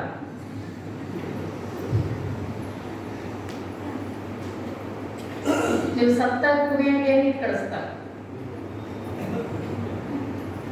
ಏನಿಟ್ಟು ಕಳಿಸ್ತಾರೆ? ಬಂಗಾರ ಬಿಟ್ಟು ಕಳಿಸ್ತಾರೆ. ಯಾವುದು ಕಸ್ಕೊಂಡು ಕಳಿಸ್ತಾರೆ ಅದು ನಮಗೆ ಬೇಡ, ಯಾವುದು ಇಟ್ಟು ಕಳಿಸ್ತಾರೆ ಅದು ನಮಗೆ, ಯಾವುದು ಕಸ್ಕೊಂಡು ಕಳಿಸ್ತಾರೆ ಅದು ನಮಗೆ ಬೇಕು, ಯಾವುದು ಬಿಟ್ಟು ಕಳಿಸ್ತಾರೆ ಅದು ನಮಗೆ ಬೇಡ. ನಮ್ದಂತೂ ಇಷ್ಟು ನಮ್ಮ ಧಾರ್ಮಿಕ ಲಾಂಛನಗಳೇನಿದಾವಲ್ಲ, ಇದರಲ್ಲಿ ಎಂಥ ಒಂದು ಅದ್ಭುತವಾಗಿರ್ತಕ್ಕಂಥ ಶಕ್ತಿ ಇದೆ ನಮ್ಮ ಲಾಂಛನಗಳಲ್ಲಿ ಅಂದ್ರೆ ಪ್ರತಿಯೊಂದು ವೈಜ್ಞಾನಿಕವಾಗಿ ನಮ್ಮ ಲಿಂಗ, ವಿಭೂತಿ, ರುದ್ರಾಕ್ಷಿ ಏನು ಲಾಂಛನಗಳಿದಾವಲ್ಲ, ಅದ್ರದ್ದು ಎಷ್ಟು ಬೇಜವಾಬ್ದಾರಿತನ ಆ ಲಾಂಛನಗಳ ಬಗ್ಗೆ ಅಸಡ್ಡೆ ಇವತ್ತು ಬೆಳೀತಾ ಇದೆ ಅಂತ ಹೇಳಿದ್ರೆ, ಬೇರೆ ಪರ ಧರ್ಮೀಯರನ್ನೆಲ್ಲ ನೋಡ್ರಿ, ಅವ್ರಿಗೆ ಅವ್ರ ಧರ್ಮದ ಬಗ್ಗೆ ಎಷ್ಟು ಅಭಿಮಾನ ಇದೆ. ಅವ್ರ ಟೊಪ್ಪಿ ಹಾಕೊಳಕ್ಕೆ, ಅವರು ಕ್ರಾಸ್ ಹಾಕೊಳಕ್ಕೆ, ಅವ್ರ ಗಡ್ಡ ಬಿಡಕ್ಕೆ ಎಲ್ಲಾರ ಅವರು. ನಾವು ಯಾಕೆ ಹಿಂಗಾಗ್ತಿದೀವಿ? ಬಾಲ್ಯದಿಂದ ಮಕ್ಕಳಿಗೆ ಸರಿಯಾದ ಸಂಸ್ಕಾರವನ್ನು ಕೊಟ್ಟು ಬೆಳೆಸ್ತಾ ಇಲ್ಲ. ಯಾವುದನ್ನ ಯಾವ ಸಮಯಕ್ಕೆ ಏನು ಕೊಡಬೇಕು ಅದನ್ನು ನಾವು ಕೊಡ್ತಾ ಇಲ್ಲ. ನಮ್ಮ ಮಕ್ಕಳು ಬರೀ ಡ್ಯಾಡಿ ಅನ್ಲಿ, ಮಮ್ಮಿ ಅನ್ಲಿ ಇಷ್ಟು ಬಿಟ್ಬಿಟ್ರೆ ಇವತ್ತು ಮೊದಲೆಲ್ಲ 4-5 ಮಕ್ಕಳು ಇರ್ತಿದ್ವು. ಅವರಿಗೆಲ್ಲ ರೀತಿಯ ಕಷ್ಟ ಸುಖಗಳು ಗೊತ್ತಾಗುವಂಗೆ ಬೆಳೀತಿದ್ರು. ಈಗ 1-2 ಮಕ್ಕಳು ಹಸಿವಾಗೋದಕ್ಕಿಂತ ಮೊದಲೇ ಊಟ ಮಾಡಿಸ್ತಾರೆ. ಅವು ಹಸಿವು ಅಂದ್ರೆ ಏನು ಗೊತ್ತಿಲ್ಲ. ಬಾಯಾರಿಕೆ ಆಗಿಂತ ಮೊದಲೇ ನೀರು ಕುಡಿಸ್ತಾರೆ. ಅವು ಬಾಯಾರಿಕೆ ಅಂದ್ರೆ ಏನಂತ ಗೊತ್ತಿಲ್ಲ. ಕಷ್ಟ ಸುಖಗಳು ನಾವು ಕಷ್ಟಪಟ್ಟಿನಿ, ನಮ್ಮ ಮಕ್ಕಳು ಕಷ್ಟಪಡಬಾರ್ದು. ಅವನು ಕಷ್ಟಪಟ್ಟ ಕಷ್ಟದ ಅನುಭವ ಏನು ಅಂತ ಗೊತ್ತಿರ್ತದೆ. ಇಲ್ಲದೇ ಇದ್ರೆ ನೀವು 10,000 ಕೋಟಿ ಸಂಪಾದನೆ ಮಾಡಿದ್ರೆ ಬೇಕಾದ್ರೆ 10 ದಿನ ಖರ್ಚು ಮಾಡ್ತಾನೆ. ಅದರ ಅನುಭವ ಇದ್ರೆ ಮಾತ್ರ. ಹಾಗಾಗಿ ಒಂದಿಷ್ಟು ಬಾಲ್ಯದಿಂದನೇ ಅವರಿಗೆ ನಮ್ಮಲ್ಲಿ ಹುಟ್ಟಿ ಬಂದ ಮೇಲೆ ದೀಕ್ಷೆ ಕೊಡೋದು, ಸಂಸ್ಕಾರ ಕೊಡೋ ಪದ್ಧತಿ ಇಲ್ಲ. ತಾಯಿ ಗರ್ಭದಲ್ಲಿರ್ಬೇಕಾದ್ರೆ ಗರ್ಭಕ್ಕೆ ಲಿಂಗ ಧಾರಣೆ ಮಾಡ್ತಾರೆ. ಅಂದ್ರೆ ಮಗು ಹುಟ್ಟುತ್ತಿದ್ದಾಗೆ ಭವಿಯಾಗಿ ಹುಟ್ಟಬಾರ್ದು, ಭಕ್ತನಾಗಿ ಹುಟ್ಟಬೇಕು ಅಂತ. ಆಮೇಲೆ ಬಾಲ್ಯದಲ್ಲಿ ಮನೆಯೇ ಮೊದಲ ಪಾಠಶಾಲೆ, ಜನನಿಯೇ ಮೊದಲ ಗುರು. ಜನನಿಯಿಂದ ಪಾಠ ಕಲಿತ ಜನರು ಧನ್ಯರು ಅಂತ ಹೇಳಿದ್ರು. ನಾವು ಒಳ್ಳೆ ಸಂಸ್ಕಾರಗಳೇನು ಕೊಡ್ತಾ ಬೆಳೆಸ್ತೀವಲ್ಲ, ಅದು ಒಳ್ಳೆ ಸಂಸ್ಕಾರ ಕೊಟ್ಟಿದ್ರಿ ಅಂದ್ರೆ ನಾಳೆ ನಿಮ್ಮ ಮನೆತನದ ಹೆಸರು ಉಳಿಸ್ತಾವೆ. ನಿಮ್ಮ ಮಕ್ಕಳು ತಂದೆ ತಾಯಿಗೆ ಕೀರ್ತಿ ತರ್ತವೆ, ನಿಮ್ಮೂರಿಗೆ ಕೀರ್ತಿ ತರ್ತವೆ. ನೀವೇನಾದ್ರು ಒಳ್ಳೆ ಸಂಸ್ಕಾರ ಕೊಟ್ಟು ಬೆಳೆಸ್ತಿಲ್ಲ ಅಂದ್ರೆ, ಮೊನ್ನೆ ಬೆಳಗಾವಿನಲ್ಲಿ ನೀವೆಲ್ಲ ಟಿವಿಗೆ ನೋಡಿರಿ, ಅಪ್ಪ ನನ್ನ ಪಬ್ಜಿ ಗೇಮ್ ಹಾಕ್ಬೇಕು, ನೀನು ಕರೆನ್ಸಿ ಹಾಕು ಅಂತ ಮಗ ಕೇಳ್ತಾನೆ. ನಾ ಹಾಕಲ್ಲ ಅಂದಿದ್ದಕ್ಕೆ ಅವ್ರ ಅಪ್ಪನ್ನೇ ಚುಚ್ಚಿ ಕೊಂದು ಸಾಯಿಸ್ತಾರೆ. ಇಂಥವೆಷ್ಟು ಘಟನೆಗಳು ಹೇಳ್ಬೇಕು ನೀವು, 1-2. ಯಾಕೆ ಹಿಂಗಾಗ್ತಾ ಇದೆ? ಮೊನ್ನೆ ಸಚಿನ್ ತೆಂಡೂಲ್ಕರ್ಗೆ ಪತ್ರಿಕೆಯನ್ನು ಪ್ರೆಸ್ ರಿಪೋರ್ಟರ್ ಕೇಳ್ತಾನೆ, ಈ ಆಟದ ಮೈದಾನದಲ್ಲಿ ಆಟ ಆಡ್ತಾ ಇರ್ಬೇಕಾದ್ರೆ ಕ್ರಿಕೆಟ್ ಆಡುವಾಗ ಬೇರೆ ಬೇರೆ ಆಟಗಾರರೆಲ್ಲ ಬೇರೆ ಆಟಗಾರರ ಜೊತೆ ಜಗಳಾಡೋದು, ಬೈಗುಳ ಇಂಥವೆಲ್ಲ ನೋಡಿದ್ದೀವಿ. ಆದರೆ ನೀವು ಯಾವಾಗಲೂ ಮೈದಾನದಲ್ಲಿ ಈ ರೀತಿ ಕೆಟ್ಟದಾಗಿ ವರ್ತನೆಯನ್ನು ಮಾಡಿರೋದು ನೋಡಿಲ್ಲ, ಯಾಕಿದು ಸಾಧ್ಯ ಅಂತ ಅವನು ಹೇಳ್ತಾನೆ. ನನ್ನ ತಾಯಿ ನಾನು 3 ವರ್ಷದ ಮಗು ಇರಬೇಕಾದ್ರೆ ಒಂದು ಬಿಳಿ ಪೇಪರು, ಆ ಪೇಪರ್ ಮೇಲೆ ಒಂದು ಸಾಸಿವೆ ಕಾಳನ್ನು ಇಟ್ಟು, ಆ ಸಾಸಿವೆ ಕಾಳನ್ನು ಅರೆತೆರೆದ ಕಣ್ಣು ಅಂತ ಹೇಳ್ತೀವಿ ನಾವು, ಮನುಷ್ಯನ ನೇತ್ರ, ನೀವು ಲಿಂಗ ನೋಡ್ರಿ ಅಂತ ಹೇಳ್ತೀವಲ್ಲ, ಆ ದೃಷ್ಟಿಯಿಂದ ನಮ್ಮ ತಾಯಿ ಪ್ರತಿನಿತ್ಯ ನನಗೆ ಒಂದು 15 ನಿಮಿಷ ಸ್ನಾನ ಮಾಡಿಸಿ ಆ ಸಾಸಿವೆ ಕಾಳನ್ನು ನೋಡ್ಲಿಕ್ಕೆ ಹಚ್ಚುತ್ತಿದ್ದು. ನಾನು ಸಾಮಾನ್ಯವಾಗಿ ಎಜುಕೇಶನ್ ಮುಗಿಯೋವರೆಗೂ ಕೂಡ ನಾನು ಆ ರೀತಿ ಪ್ರತಿನಿತ್ಯ ನೋಡ್ತಿದ್ದೆ. ಅದು ನೋಡಿ ನೋಡಿ ನಂದು ಮೈಂಡ್ ಒಂಥರ ಸೆಟ್ ಆಗ್ಬಿಟ್ಟದ, ನನಗೆ ಹೆಂಗ್ ಬೇಕೋ ಒಂದು ವರ್ತನೆಯನ್ನು ಮಾಡಲಿಕ್ಕೆ ಇಷ್ಟ ಆಗೋದಿಲ್ಲ ಅಂತ ಹೇಳ್ತಾರೆ. ನೀವು ಮೊಮ್ಮಕ್ಕಳಿಗೆ ಅವ್ರು ತಿಳುವಳಿಕೆ ಬರ್ತಿದ್ದಂಗೆ ಅವಕ್ಕೇನೋ ಒಂದು 3 ವರ್ಷ 5 ವರ್ಷ ಕೈಯಲ್ಲಿ ಲಿಂಗ ಕೊಡ್ರಿ, ಸ್ನಾನ ಮಾಡಿಸ್ರಿ, ಒಂದು 15 ನಿಮಿಷ ನೋಡಕ್ ಹಚ್ಚಿರಿ, ಓಂ ನಮಃ ಶಿವಾಯ ಮಂತ್ರ ಹೇಳಕ್ ಹಚ್ಚಿರಿ. ಯಾಕೆಂದ್ರೆ ಈ ಲಿಂಗದಲ್ಲ ಒಂದಿನ ಹೇಳ್ತಿದ್ದೀರಲ್ಲ, ರಾಳ, ಇಂಗಳಿಕ, ಮಸ್ತಕಿ, ಚಂದ್ರಸ, ಗೇರು ಇವೆಲ್ಲವೂ ಕೂಡ ಅತ್ಯಂತ ನಿಮ್ಮ ಶರೀರವನ್ನ ಜಾಗೃತಿ ಮಾಡುವಂತ ವಸ್ತುಗಳನ್ನು ಹಾಕಿ ಲಿಂಗದ ಕಂತೆಯನ್ನು ರೆಡಿ ಮಾಡಿರ್ತಾರೆ. ಇದನ್ನ ನೋಡೋದ್ರಿಂದ ಏನಾಗ್ತದೆ, ನಿಮ್ಮ ಮನಸ್ಸು ಏಕಾಗ್ರತೆಗೆ ಬರ್ತದೆ, ನಿಯಂತ್ರಣಕ್ಕೆ ಬರ್ತದೆ, ನಿಮ್ಮ ಮಕ್ಕಳ ನೆನಪಿನ ಶಕ್ತಿ ಜಾಸ್ತಿ ಆಗ್ತದೆ, ಅವರ ಮನಸ್ಸು ಚಂಚಲತೆ ಕಮ್ಮಿ ಆಗ್ತದೆ. ಎಲ್ಲದಕ್ಕೂ ಕಾರಣ ಮನಸ್ಸು. ನಿಮ್ಮನ್ನು ಅತ್ಯಂತ ಉನ್ನತ ಮಟ್ಟಕ್ಕೆ ಒಯ್ಯೋದು ಮನಸ್ಸು, ನಿಮ್ಮನ್ನ ಅಧೋಗತಿಗೆ ಒಯ್ಯೋದು ಮನಸ್ಸು. ನಿಮ್ಮ ರೋಗ ರುಜಿನಗಳು ಬರಲಿಕ್ಕೆ ಮುಕ್ಕಾಲು ಭಾಗ ಕಾರಣ ಯಾವುದು? ಮನಸ್ಸಿನ ಉದ್ವೇಗ. ಈ ಮನಸ್ಸನ್ನು ನಿಯಂತ್ರಣದಲ್ಲಿಡುವಂತ ಶಕ್ತಿ ಎದರಲ್ಲಿದೆ ಅಂದ್ರೆ ಶಿವಯೋಗದಲ್ಲಿದೆ, ಕಾಟಕ ಯೋಗದಲ್ಲಿದೆ. ನೀವೊಂದು 3 ವರ್ಷ 4 ವರ್ಷಕ್ಕೆ ನೀವು ಆ ಮಕ್ಕಳಿಗೆ ಮೊಮ್ಮಕ್ಕಳಿಗೆ ನೋಡಕ್ ಹಚ್ಚ್ರಿ, ನಿಮ್ಮ ಮಕ್ಕಳು 100% ತೆಗಿತಾರೆ. ನಿಮ್ಮ ತಂದೆ ತಾಯಿನ ಕೊನೆ ತನಕ ಚೆನ್ನಾಗಿ ನೋಡ್ಕೊಳ್ತಾರೆ, ತಂದೆ ತಾಯಿಗೆ ಹೆಸರು ತರ್ತಾರೆ, ಮನೆಗೆ ಹೆಸರು ತರ್ತಾರೆ, ನಿಮ್ಮ ಊರಿಗೆ ನಾಡಿಗೆ ಹೆಸರು ತರ್ತಾರೆ. ನೀವೇನಾದ್ರೂ ಅವ್ರಿಗೆ ಒಳ್ಳೆ ಸಂಸ್ಕಾರಗಳನ್ನು ಕೊಟ್ಟು ಬೆಳೆಸ್ತಿಲ್ಲ ಅಂತ ಹೇಳಿದ್ರೆ, ನಮ್ಮ ಎದುರಿಗೆ ನಾವೇ ನಮ್ಮ ಮಕ್ಕಳಿಗೆ ಚಿತ್ತ ಬೆಂಕಿ ಹಚ್ಚಬೇಕಾಗ್ತದೆ. ಅಂತ ಪರಿಸ್ಥಿತಿ ಬಂತು. ಸಣ್ಣ ಸಣ್ಣ ವಯಸ್ಸಿಗೆ ದುಶ್ಚಟ ದುರ್ಗುಣಗಳಿಗೆ ಬಲಿಯಾಗ್ತಾ ಇದ್ದಾರೆ. ಇದಕ್ಕೆಲ್ಲ ಕಾರಣ, ನಾನು ಮೊನ್ನೆ ಒಂದು ಶಿವರಾತ್ರಿ ಟೈಮಲ್ಲಿ ಒಂದು ಊರಿಗೆ ಲೋಣಿ ಅಂತ ಬರ್ತದೆ, ಪ್ರವಚನ ಮಾಡಿದಾಗ ಹಿಂಗೆ ನಡೆದಿತ್ತು. ಒಂದು ಗೌಡ್ರು ಮನೆ ತಂದವ್ರು ಪ್ರವಚನ ನಡೆದಾಗಲೇ ಮನೆಯವರು ಅಷ್ಟು ಭಾಳ ಜೋರಾಗಿ ಅವಸರವಾಗಿ ಹೋದ್ರು. ನಾನು ಪ್ರವಚನ ಮುಗಿದ್ಮೇಲೆ ಕೇಳಿದೆ, ಯಾಕೆ ಅವ್ರ ಮನೆಯವರಲ್ಲಿ ಹೋದ್ರು ಅಂತ. 300 ಎಕರೆ ಇದು ದ್ರಾಕ್ಷಿ ತೋಟ ಅವ್ರ ಅಪ್ಪಂದು. ಒಂದು 21 ವರ್ಷದ ಹುಡುಗ. ಅವ್ರ ಕಾಕನ ಮನೆಯಲ್ಲಿ ಓದ್ಲಿಕ್ಕೆ ಇಟ್ಟಿದ್ದಂಥವ್ರು. ಅವ್ರ ಕಾಕ ಸರಿಯಾಗಿ ಯಾವುದೋ ಒಂದು ಡಾಬಾದಲ್ಲಿ ಹುಡುಗರ ಜೊತೆ ನೋಡ್ದ. ಕಾಕ ಬೈತಂತೆ, ಸರಿಯಾಗಿ ಮನೆಗೆ ಬಂದು ಉಣ್ಣೋದು ತಿನ್ನೋದು ಮಾಡೋದಿಲ್ಲ, ನೀನು ಮನೆಗೆ ಬಾ ಮಾಡ್ತೀನಿ ಅಂತ. ಅಷ್ಟು ಬಂದು ಮನೆಗೆ ಬಂದು ಉರ್ಲಾಕೊಂಡಿದ್ದಾರೆ. ಒಬ್ಬನೇ ಮಗ, 300 ಎಕರೆ ಜಮೀನು. ಕಾರಣ ಏನು ಅಂದ್ರೆ ನಾವು ಬೆಳೆಸೋ ರೀತಿ ಸರಿ ಇಲ್ಲ. ನಮ್ಮ ಧಾರ್ಮಿಕ ಎಲ್ಲರೂ, ಕ್ರೈಸ್ತ, ಮುಸಲ್ಮಾನ ಎಲ್ಲರೂ ಅವರು ಧರ್ಮ ಲಾಂಛನಗಳನ್ನ ಒಂದು ದಿವಸಕ್ಕೆ ಎಷ್ಟು ಸತಿ ನಮಾಜ್ ಮಾಡ್ತಾರೆ ಮುಸಲ್ಮಾನರು? 5 ಸರಿ ನಮಾಜ್ ಮಾಡ್ತಾರೆ. ನೀವು ಎಷ್ಟು ಸತಿ ಪೂಜೆ ಮಾಡ್ತೀರಿ? ಎಷ್ಟು ಸತಿ ಮಾಡ್ತೀರಿ? 1 ಸತಿ ಮಾಡೋರು, 2 ಸತಿ ಮಾಡೋರು, ಸೋಮವಾರಕ್ಕೆ 1 ಸತಿ ಮಾಡೋರು, ಶಿವರಾತ್ರಿ 1 ಸತಿ ಮಾಡೋರು, ಅದನ್ನು ಮಾಡದೇ ಇದ್ದವರು ಶರಣರು ಏನು ಕಲಿಸ್ಕೊಡ್ತಾರೆ ಅಂದರೆ ಎಲ್ಲವನ್ನೂ ಕೊಟ್ಟಿರುವುದು ದೇವರು. ಇಡೆ ನಿಮ್ಮ ದಾನ, ಬೆಳೆ ನಿಮ್ಮ ದಾನ, ಸುಳಿದು ಸೂಸುವ ಗಾಳಿ ನಿಮ್ಮ ದಾನ, ಎತ್ತು ನಿಮ್ಮ ದಾನ, ಬಿತ್ತು ನಿಮ್ಮ ದಾನ, ಸುತ್ತರಿವ ಸಾಗರವೆಲ್ಲ ನಿಮ್ಮ ದಾನ. ನಿಮ್ಮ ದಾನವನ್ನುಂಡು ಅನ್ಯರನ್ನು ಹೊಗಳುವ ಕುನ್ನಿಗಳ ನಿಮ್ಮೆನೆಯ ರಾಮನಾಥ. ಎಲ್ಲ ಇಳೆ ಬೆಳೆ ನಿಮ್ಮ ಆರೋಗ್ಯ ಹಾಳು ಮಾಡುವಂಥ ಒಂದು ಬೀಡಿ ಕೊಟ್ಟರೆ, ಒಂದು ಸಿಗರೇಟ್ ಕೊಟ್ಟರೆ, ಒಂದಿಷ್ಟು ತಂಬಾಕು ಕೊಟ್ಟರೆ, ಒಂದು ಗುಟ್ಕಾ ಚೀಟಿ ಕೊಟ್ಟರೆ ಥ್ಯಾಂಕ್ಸ್ ಅಂತೀವಿಲ್ರಿ? ಇಷ್ಟೆಲ್ಲ ಮಳೆ ಬೆಳೆ ಎತ್ತು ಬಿತ್ತು ಫ್ರೀ ಕೊಟ್ಟನಲ್ಲ ದೇವರು. ನೀವೆಲ್ಲ ಈ ಕೊರೋನಾ ಗಿರೋನ ಬಂದಾಗ ಉಸಿರಾಟದ ವ್ಯತ್ಯಾಸ ಆಗಿ ನಿಮ್ಮನ್ನು ಹಾಸ್ಪಿಟ್ಲಿಗೆ ಹಾಕಿ ಅಲ್ಲಿ ನಿಮಗೆ ಕೃತಕ ಉಸಿರಾಟದ ವ್ಯವಸ್ಥೆ ಮಾಡಿದ್ರೆ ಗಂಟೆಗೆ ಎಷ್ಟು ಕಟ್ಟು ಬಂದಿರಿ? ದೇವರು ಗಾಳಿ ಬೀಸ್ತಾನಲ್ಲ, ಎಂದರೆ ಕಟ್ಟಿರೇನು? ಬೆಳಕು ಕೊಟ್ಟನಲ್ಲ, ಮಾಡೀವಿ. ಇವೆಲ್ಲ ಏನು ಮಾಡ್ತೀವಿ ನಾವು? ಪ್ರತಿನಿತ್ಯ ಪೂಜೆ ಪ್ರಾರ್ಥನೆಯನ್ನು ಮಾಡಬೇಕು ನಾವು. ಅದು ನಮ್ಮ ಕರ್ತವ್ಯ, ನಮ್ಮದು ಕರ್ತವ್ಯ. ಹಾಗಾಗಿ ಶರಣರು ಏನು ಕಳಿಸ್ಕೊಡ್ತಾರೆ ಅಂದರೆ, ಶಿವಚಿಂತೆ ಶಿವಧ್ಯಾನವಿಲ್ಲದ ಮನುಜರು ಸಗಣಕ್ಕೆ ಸಾಸಿರ ಕುಳಗುಟ್ಟವೇ ದೇವ. ಕಾಡಮೃಗ ಒಂದಾಗಿ ಇರಲಾರವೇ ಹರನೆ, ಊರಮೃಗ ಒಂದಾಗಿ ಬಾಳಲಾರವೇ ದೇವ. ನಮ್ಮ ಕೂಡಲ ಸಂಗನ ಶರಣರಿಲ್ಲದ ಊರು ದೇಶ ವನವಾಸ ನರವಿಂದ್ಯ ಕಾಣಿರಣ್ಣ. ಯಾವ ಊರಿನಲ್ಲಿ ಜನ ಶಿವನ ಪ್ರಾರ್ಥನೆಯನ್ನ, ಶಿವನ ಭಜನೆಯನ್ನ, ಅವನ ನೆನಹನ್ನ, ಅವನ ನಾಮಾಮೃತವನ್ನ ಆಡೋದಿಲ್ಲ, ಹೇಳೋದಿಲ್ಲ, ಕೇಳೋದಿಲ್ಲ, ಆ ಊರಿನಲ್ಲಿರ್ತಕ್ಕಂಥ ಜನ ಸಗಣಿಯಾಗಿ ಹುಟ್ಟುವಂತ ಹುಳ. ಹೋಗಿ ಪಿತಿ ಪಿತಿ ಹುಡ್ತವೆ, ಪಿತಿ ಪಿತಿ ಸಾಯ್ತವೆ. ಮೊನ್ನೆ ನಾವು ಊರಿಗೆ ಹೋಗಿದ್ದೆ, ಹಂದಿಗನೂರು ಅಂತ ಹೆಸರು, ಹಾವೇರಿ ಹತ್ರ ಬರುತ್ತೆ. ನಾನು ಯಾರೋ ಹಿಂಗೆ ಹಿರಿಯರು ಇವತ್ತು ಬಂದಿದ್ರಲ್ಲ, ಹಂಗೆ ಬಂದು ಕೂತಿದ್ರು, ಕೇಳಿದೆ ನಾನು, ನಿಮ್ಮೂರಿಗೆ ಹಂದಿಗನೂರು ಅಂತ ಯಾಕೆ ಹೆಸರು ಬಂತು ಅಂತ. ಅವರು ನಮ್ಮೂರಲ್ಲಿ ಒಂದು ಹಂದಿ 100 ಮರಿ ಹಾಕಿತ್ತು ಅಂತ್ರಿ.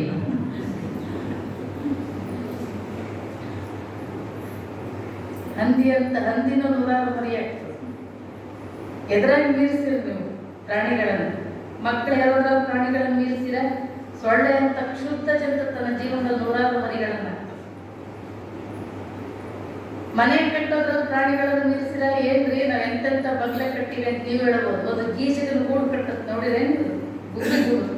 ಆ ನೀರಿಗಿರಿದ್ರೆ ಇಳೆ ಬಿದ್ದಿರ್ತಾವಲ್ಲ, ಏನಂತೀರಿ ನೀವು? ಪಕ್ಷಿ, ಗುಬ್ಬಿ. ಏನು ಸುಂದರವಾದ ಗೂಡು ಕಟ್ಟುತ್ತದು. ಮಳೆಗಾಲದಲ್ಲಿ ಒಂದು ಹನಿ ನೀರು ಬೀಳೋದಿಲ್ಲ, ಚಳಿಗಾಲದಲ್ಲಿ ಚಳಿ ಆಗೋದಿಲ್ಲ, ಸೆಕೆಗಾಲದಲ್ಲಿ ಸೆಕೆ ಆಗೋದಿಲ್ಲ. ಗುಬ್ಬಿ ಗೂಡು ಏರ್ ಕಂಡೀಷನ್ ಗೂಡು ಇದ್ದಂಗೆ ಇರ್ತದೆ. ನೀವು ಇಂಜಿನಿಯರ್ಸ್ ಎಷ್ಟೆಲ್ಲ ವರ್ಷ ಕಷ್ಟಪಟ್ಟರು ಬೇಸಿಗೆ ಫ್ಯಾನ್ ಇಲ್ಲದೆ ಇದ್ರೆ ಇರೋಕ್ಕಾಗೋದಿಲ್ಲ, ಹೌದಿಲ್ರಿ? ಚಳಿಗಾಲದಲ್ಲಿ ಚಳಿ ಆಗುತ್ತೆ, ಮಳೆಗಾಲದಲ್ಲಿ 10 ವರ್ಷಕ್ಕೆ ಎಲ್ಲ ಸೋರಕ್ಕೆ ಶುರು ಮಾಡ್ತವೆ. ಆ ಪಕ್ಷಿ ಅಷ್ಟು ಸುಂದರವಾದ ಗೂಡನ್ನು ಕಟ್ತದೆ. ನಮ್ದು ಅತ್ತಿವೇರಿ ಒಂದು ಪಕ್ಷಿಧಾಮ ಅಂತದೆ, ಪಕ್ಷಿಧಾಮ. ಒಂದೊಂದು ಪಕ್ಷಿಗಳು ಒಂದೊಂದು ರೀತಿ ವೆರೈಟೀಸ್ ಗೂಡುಗಳನ್ನು ಕಟ್ತವೆ. ಅವು ಪ್ರತಿ ಪಕ್ಷಿಗಳ ಬದುಕು ಬಹಳ ವಿಭಿನ್ನ, ಅದು ಅದ್ಭುತ. ಹಾಗಾಗಿ ಪ್ರಾಣಿ ಪಕ್ಷಿಗಳು ಚಲೋ ಬದುಕ್ತಾವೆ. ನಾವೇನು ನಮ್ಗಿಂತ ಚಂದ ಬದುಕ್ತಾವೆ. ಅವಕ್ಕೆ ಯಾವ ಚಿಂತೆ ಇಲ್ಲ, ನಾಳೆಗೆ ಅನ್ನೋ ಸಂಗ್ರಹ ಬುದ್ಧಿ ಇಲ್ಲ, ಇಡಬೇಕು ಅನ್ನೋ ಬುದ್ಧಿ ಇಲ್ಲ. ಎಷ್ಟು ಅವುಗಳಲ್ಲಿ ಆ ಕಣ್ಣಲ್ಲಿರುವಂಥ ಆ ಒಂದು ಉತ್ಸಾಹಕತೆ ಇದೆಯಲ್ಲ, ಇವತ್ತು ನಮ್ಮಲ್ಲಿ ಅದನ್ನು ನೋಡಲಿಕ್ಕೆ ಸಾಧ್ಯ ಇಲ್ಲ. ಯಾಕೆಂದ್ರೆ ನಮಗೆ ನಾಳೆ ನಾಡದ ಚಿಂತೆಗಳು ಭಾಳ. ಶಿವಚಿಂತೆ ಶಿವಧ್ಯಾನವಿಲ್ಲದ ಮನುಜರು ಸಗಣಕ್ಕೆ ಸಾಸಿರ ಹುಟ್ಟವಿದೆ. ಕಾಡಮೃಗ ಒಂದಾಗಿ ಇರಲಾರವೇ ಹರನೆ, ಪ್ರಾಣಿ ಪಕ್ಷಿಗಳು ಚಲೋ ಬದುಕ್ತವೆ, ಊರಮೃಗ ಒಂದಾಗಿ ಬಾಳಲಾರವೇ ದೇವ. ನಮ್ಮ ಕೂಡಲ ಸಂಗನ ಶರಣರಿಲ್ಲದ ಊರು ದೇಶ ವನವಾಸ ನರವಿಂದ್ಯ ಅಂತ ಹೇಳ್ತಾರೆ ಆ ಜಾಗ. ಹಾಗಾಗಿ ಪರಮಾತ್ಮನ ಪೂಜೆ ಪ್ರಾರ್ಥನೆ ಇವುಗಳನ್ನು ಮಾಡ್ತಕ್ಕಂಥದ್ದು ಶರಣರು 12ನೇ ಶತಮಾನದಲ್ಲಿ. ಯಾಕೆ ಲಕ್ಷದ ಮೇಲೆ 96,000 ಗಣಗಳು ಕಲ್ಯಾಣಕ್ಕೆ ಬಂದಿದ್ರು. ಆಮೇಲೆ ಅನೇಕ ಜನ ಅರಸರು ಅರಸೊತ್ತಿಗೆಯನ್ನು ಬಿಟ್ಟು ಯಾಕೆ ಕಲ್ಯಾಣವನ್ನು ಹುಡುಕೊಂಡು ಬಂದಿದ್ರು ಅಂದರೆ, ಅಂತ ಅಮೂಲ್ಯವಾಗಿರ್ತಕ್ಕಂಥ ಕಾಶ್ಮೀರದಿಂದ ಹಿಡಿದು ಕನ್ಯಾಕುಮಾರಿವರೆಗಿನ ಜನ, ಅಫ್ಘಾನಿಸ್ತಾನದಿಂದ ಹಿಡಿದು ಬೆಂಗಾಲದವರೆಗಿನ ಜನ ಕಲ್ಯಾಣವನ್ನು ಹುಡುಕೊಂಡು ಬರ್ತಾರೆ. ಏನು ಸಿಕ್ತಿತ್ತಾಗ ಅದರಲ್ಲಿ? ಅರಸರು ಅರಸೊತ್ತಿಗೆ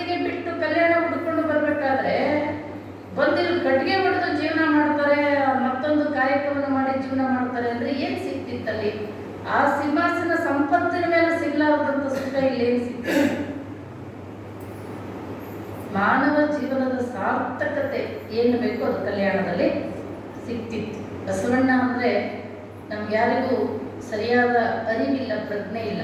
ಯಾಕೆಂದ್ರೆ ಬಸವಣ್ಣ ಕೇವಲ ಒಬ್ಬ ಮನುಷ್ಯ ಅಲ್ಲ, ಆತ ಒಂದು ಪ್ರವಾದಿ. ಆತ ತನ್ನ ಜೊತೆಗೆ ಯಾಕೆ ಸಾಂಸ್ಕೃತಿಕ ನಾಯಕ, ಕರ್ನಾಟಕದ ಬರೀ ಕರ್ನಾಟಕದ ಸಾಂಸ್ಕೃತಿಕ ನಾಯಕ ಅಲ್ಲ, ಇಡೀ ವಿಶ್ವಕ್ಕೆ ಸಾಂಸ್ಕೃತಿಕ ನಾಯಕ ಬಸವಣ್ಣ.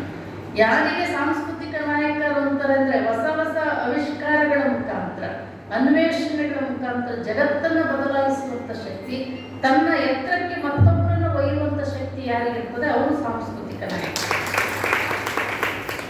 ಈ ನಿಮಗೊಂದು ವ್ಯತ್ಯಾಸ ಅಂದ್ರೆ ಒಂದು ಮಾವಿನ ಮರ ಇದೆ ಅಂತ ಇಟ್ಕೊ. ಆ ಮಾವಿನ ಮರದಲ್ಲಿ ಒಳ್ಳೆ ಸ್ವಲ್ಪ ರಸಪೂರಿ ಒಳ್ಳೆ ಮಾವಿನ ಹಣ್ಣುಗಳು ಬಿಟ್ಟಿದೆ. ಅಲ್ಲಿ ಒಬ್ಬ ವ್ಯಕ್ತಿ ಬರ್ತಾನೆ. ಅವ ಬಂದು ಏನ್ ಮಾಡ್ತಾನೆ ಅಂದ್ರೆ ಅವನು ಒಂದು ದಿನನೂ ಹಣ್ಣು ತಿನ್ನೋದು ಮಾಡೋದು ಅದ್ರ ರುಚಿ ನೋಡಿಲ್ಲ, ಸುಮ್ಮನೆ ಕೆಳಗೆ ನಿಂತು ವರ್ಣನೆ ಮಾಡ್ತಾನೆ. ಆ ಹಣ್ಣು ಹಂಗಿದೆ ಹಿಂಗಿದೆ ಅಂತ ವರ್ಣನೆ ಮಾಡ್ತಾನೆ. ಇವನಿಗೆ ಕೇವಲ ಪಂಡಿತರು ಅಂತ ಕರೀತಾರೆ. ಅದರ ಅನುಭವ ಅವನಿಗಿಲ್ಲ, ಅನುಭವಿಸಿಲ್ಲ. ಅವನು ಬರೀ ವರ್ಣನೆ ಮಾಡುವಂಥವ್ರಿಗೆ ಏನಂತ ಇವರಿಗೆ ಪಂಡಿತರು. ಕೆಲವರು ಮಹಾತ್ಮರು ಅವ್ರೇನ್ ಮಾಡ್ತಾರೆ ಅಂದ್ರೆ ಮರ ಹತ್ತುತ್ತಾರೆ, ತಾವು ತಿಂತಾರೆ, ತಿಂದು ಕೆಳಗೆ ನೂರಾರು ಜನ ಬಾಯಿ ತರ್ಕೊಂಡು ನಿಂತಾರೆ. ಇವರು ತಾವು ಒಬ್ಬನೇ ತಿಂದು ಅನುಭವಿಸಿದ ಹಣ್ಣು ಹಂಗಿದೆ ಹಿಂಗಿದೆ ಅಂತ ಹೇಳುತ್ತಾನೆ. ಇದನ್ನ ಬರೀ ಮಹಾತ್ಮರು, ಸಿದ್ಧಾರೂಢರು ಕೆಲವರೆಲ್ಲ ಏನಾಗಿ ಹೋಗಿದಾರಲ್ಲ ಇವರು ಮಹಾತ್ಮರು. ಪ್ರವಾದಿಗಳು ಯಾರು ಅಂದ್ರೆ ತಾನು ಮರ ಹತ್ತಿ, ತಾನು ತಿಂದು, ತಾನು ಅನುಭವಿಸಿ, ಕೆಳಗಡೆ ಇದ್ದವರಿಗೆಲ್ಲ ಕಿತ್ತುಕೊಟ್ಟು ಅವರು ಅನುಭವಿಸ್ಲಿಕ್ಕೆ ಹಚ್ಚಿ 770 ಜನ ಅಮರಗಣ ಒಂದು ತಲೆಮಾರಿನ. ಅಮರಗಣ ಅಂದ್ರೆ ಯಾರು? ಅಮರರು ಅಂದ್ರೆ ಯಾರು? ಹುಟ್ಟು ಸಾವುಗಳನ್ನ ಗೆದ್ದಂಥವರು, ಮುಕ್ತಾತ್ಮರು ಅಂತ ಅರ್ಥ. ತನ್ನ ಜೊತೆಗೆ ತಾನು ಮುಕ್ತಾತ್ಮನಾಗುವುದರ ಜೊತೆಗೆ 770 ಜನ ತನ್ನ ತಲೆಮಾರಿನಲ್ಲಿ ತನ್ನ ಎತ್ತರಕ್ಕೆ ಒಯ್ದಂತ ಮಹಾತ್ಮ ಈ ಜಗತ್ತಿನಲ್ಲಿ ಎಲ್ಲಾದ್ರೂ ವಿಶ್ವದಲ್ಲಿ ಇಂಥ ಕ್ರಾಂತಿ ನಡೆದಿತ್ತು ಅಂದ್ರೆ ಅದು ಕಲ್ಯಾಣದಲ್ಲಿ. ಹಾಗಾಗಿ ಪ್ರತಿನಿತ್ಯ ತಾವೆಲ್ಲರೂ ಕೂಡ ಸರಿಯಾಗಿ ಎಷ್ಟು ಗಂಟೆಗೆ? 7:15 7:15 ಬರ್ರಿ. ಒಂದು 15 ನಿಮಿಷ ಪ್ರಾರ್ಥನೆ. 7:30ಯಿಂದ 8:00 ನೀವು ಬಂದ್ರು ಬರದೇ ಇದ್ರು ಪ್ರವಚನ ಮುಕ್ತಾಯ ಆಗುತ್ತೆ. ಹಾಗಾಗಿ ತಾವೆಲ್ಲರೂ ಕೂಡ ಯಾವ್ಯಾವ ಸಮಯ ವ್ಯರ್ಥ ಮಾಡ್ತೀವಿ, ಗಾಳಿ ಬಿಟ್ಟಾಗ ತೂರಿಕೊಳ್ಳಿರಯ್ಯ, ಗಾಳಿ ನಿಮ್ಮ ಆಧೀನ ಅಲ್ಲ. ಯಾವಾಗ ಸಿಗ್ತದೆ, ಯಾವಾಗ ಸಮಯ ಆಗುತ್ತೆ ಎನ್ನುವಂಥ ಒಂದು ಉತ್ಕಟ ಇಚ್ಛೆಯಿಂದ ತಾವೆಲ್ಲರೂ ಕೂಡ ತಮ್ಮ ಜೊತೆಗೆ ಇನ್ನೂ 4 ಜನ ಹೆಚ್ಚಿಗೆ ಕರ್ಕೊಂಡು ಬರೀ. ಯಾಕೆಂದ್ರೆ ಸಮಾಜದವರು, ನಿಮ್ಮ ಲಿಂಗಾಯತ ಸಮಾಜದವರು ನಿಮಗೆ ಪ್ರವಚನ ಕೇಳೋದ್ರ ಜೊತೆಗೆ ಮನೆಗೆ ಹೋದ್ಮೇಲೆ ಮತ್ತೆ ಅಡುಗೆ ಗಿಡಿಗೆ ಮಾಡ್ಕೊಂಡು ಉಣ್ಣೋದು ತ್ರಾಸ ಆಗಬಾರ್ದು ಅಂತೇಳಿ ಜೊತೆಗೆ ನಿಮ್ಗೆ ಏನು ಇಟ್ಟಾರೆ? ಪ್ರಸಾದ ಇಟ್ಟಾರೆ. ಹೌದಾ? ನಮ್ಮ ಮನೆಯಲ್ಲಿ ಒಂದು ದಿನ ಪ್ರಸಾದ ಇಟ್ಟು ಬಂದವರಿಗೆಲ್ಲ ಒಂದು ಕಾರ್ಯಕ್ರಮ ಮಾಡಕ್ಕೆ ಒಂದು ತಿಂಗಳಗಟ್ಟಲೆ ಕಷ್ಟಪಟ್ಟಿರ್ತೀವಿ. ಅದನ್ನು ತಾವೆಲ್ಲರೂ ಕೂಡ ಸರಿಯಾಗಿ ಬಳಸ್ಕೊಡ್ರಿ ಅಂತಕ್ಕಂಥದ್ದನ್ನು ಹೇಳ್ತಾ ನನ್ನ ಮಾತನ್ನು ಮುಗಿಸ್ತೇನೆ. ಶರಣ.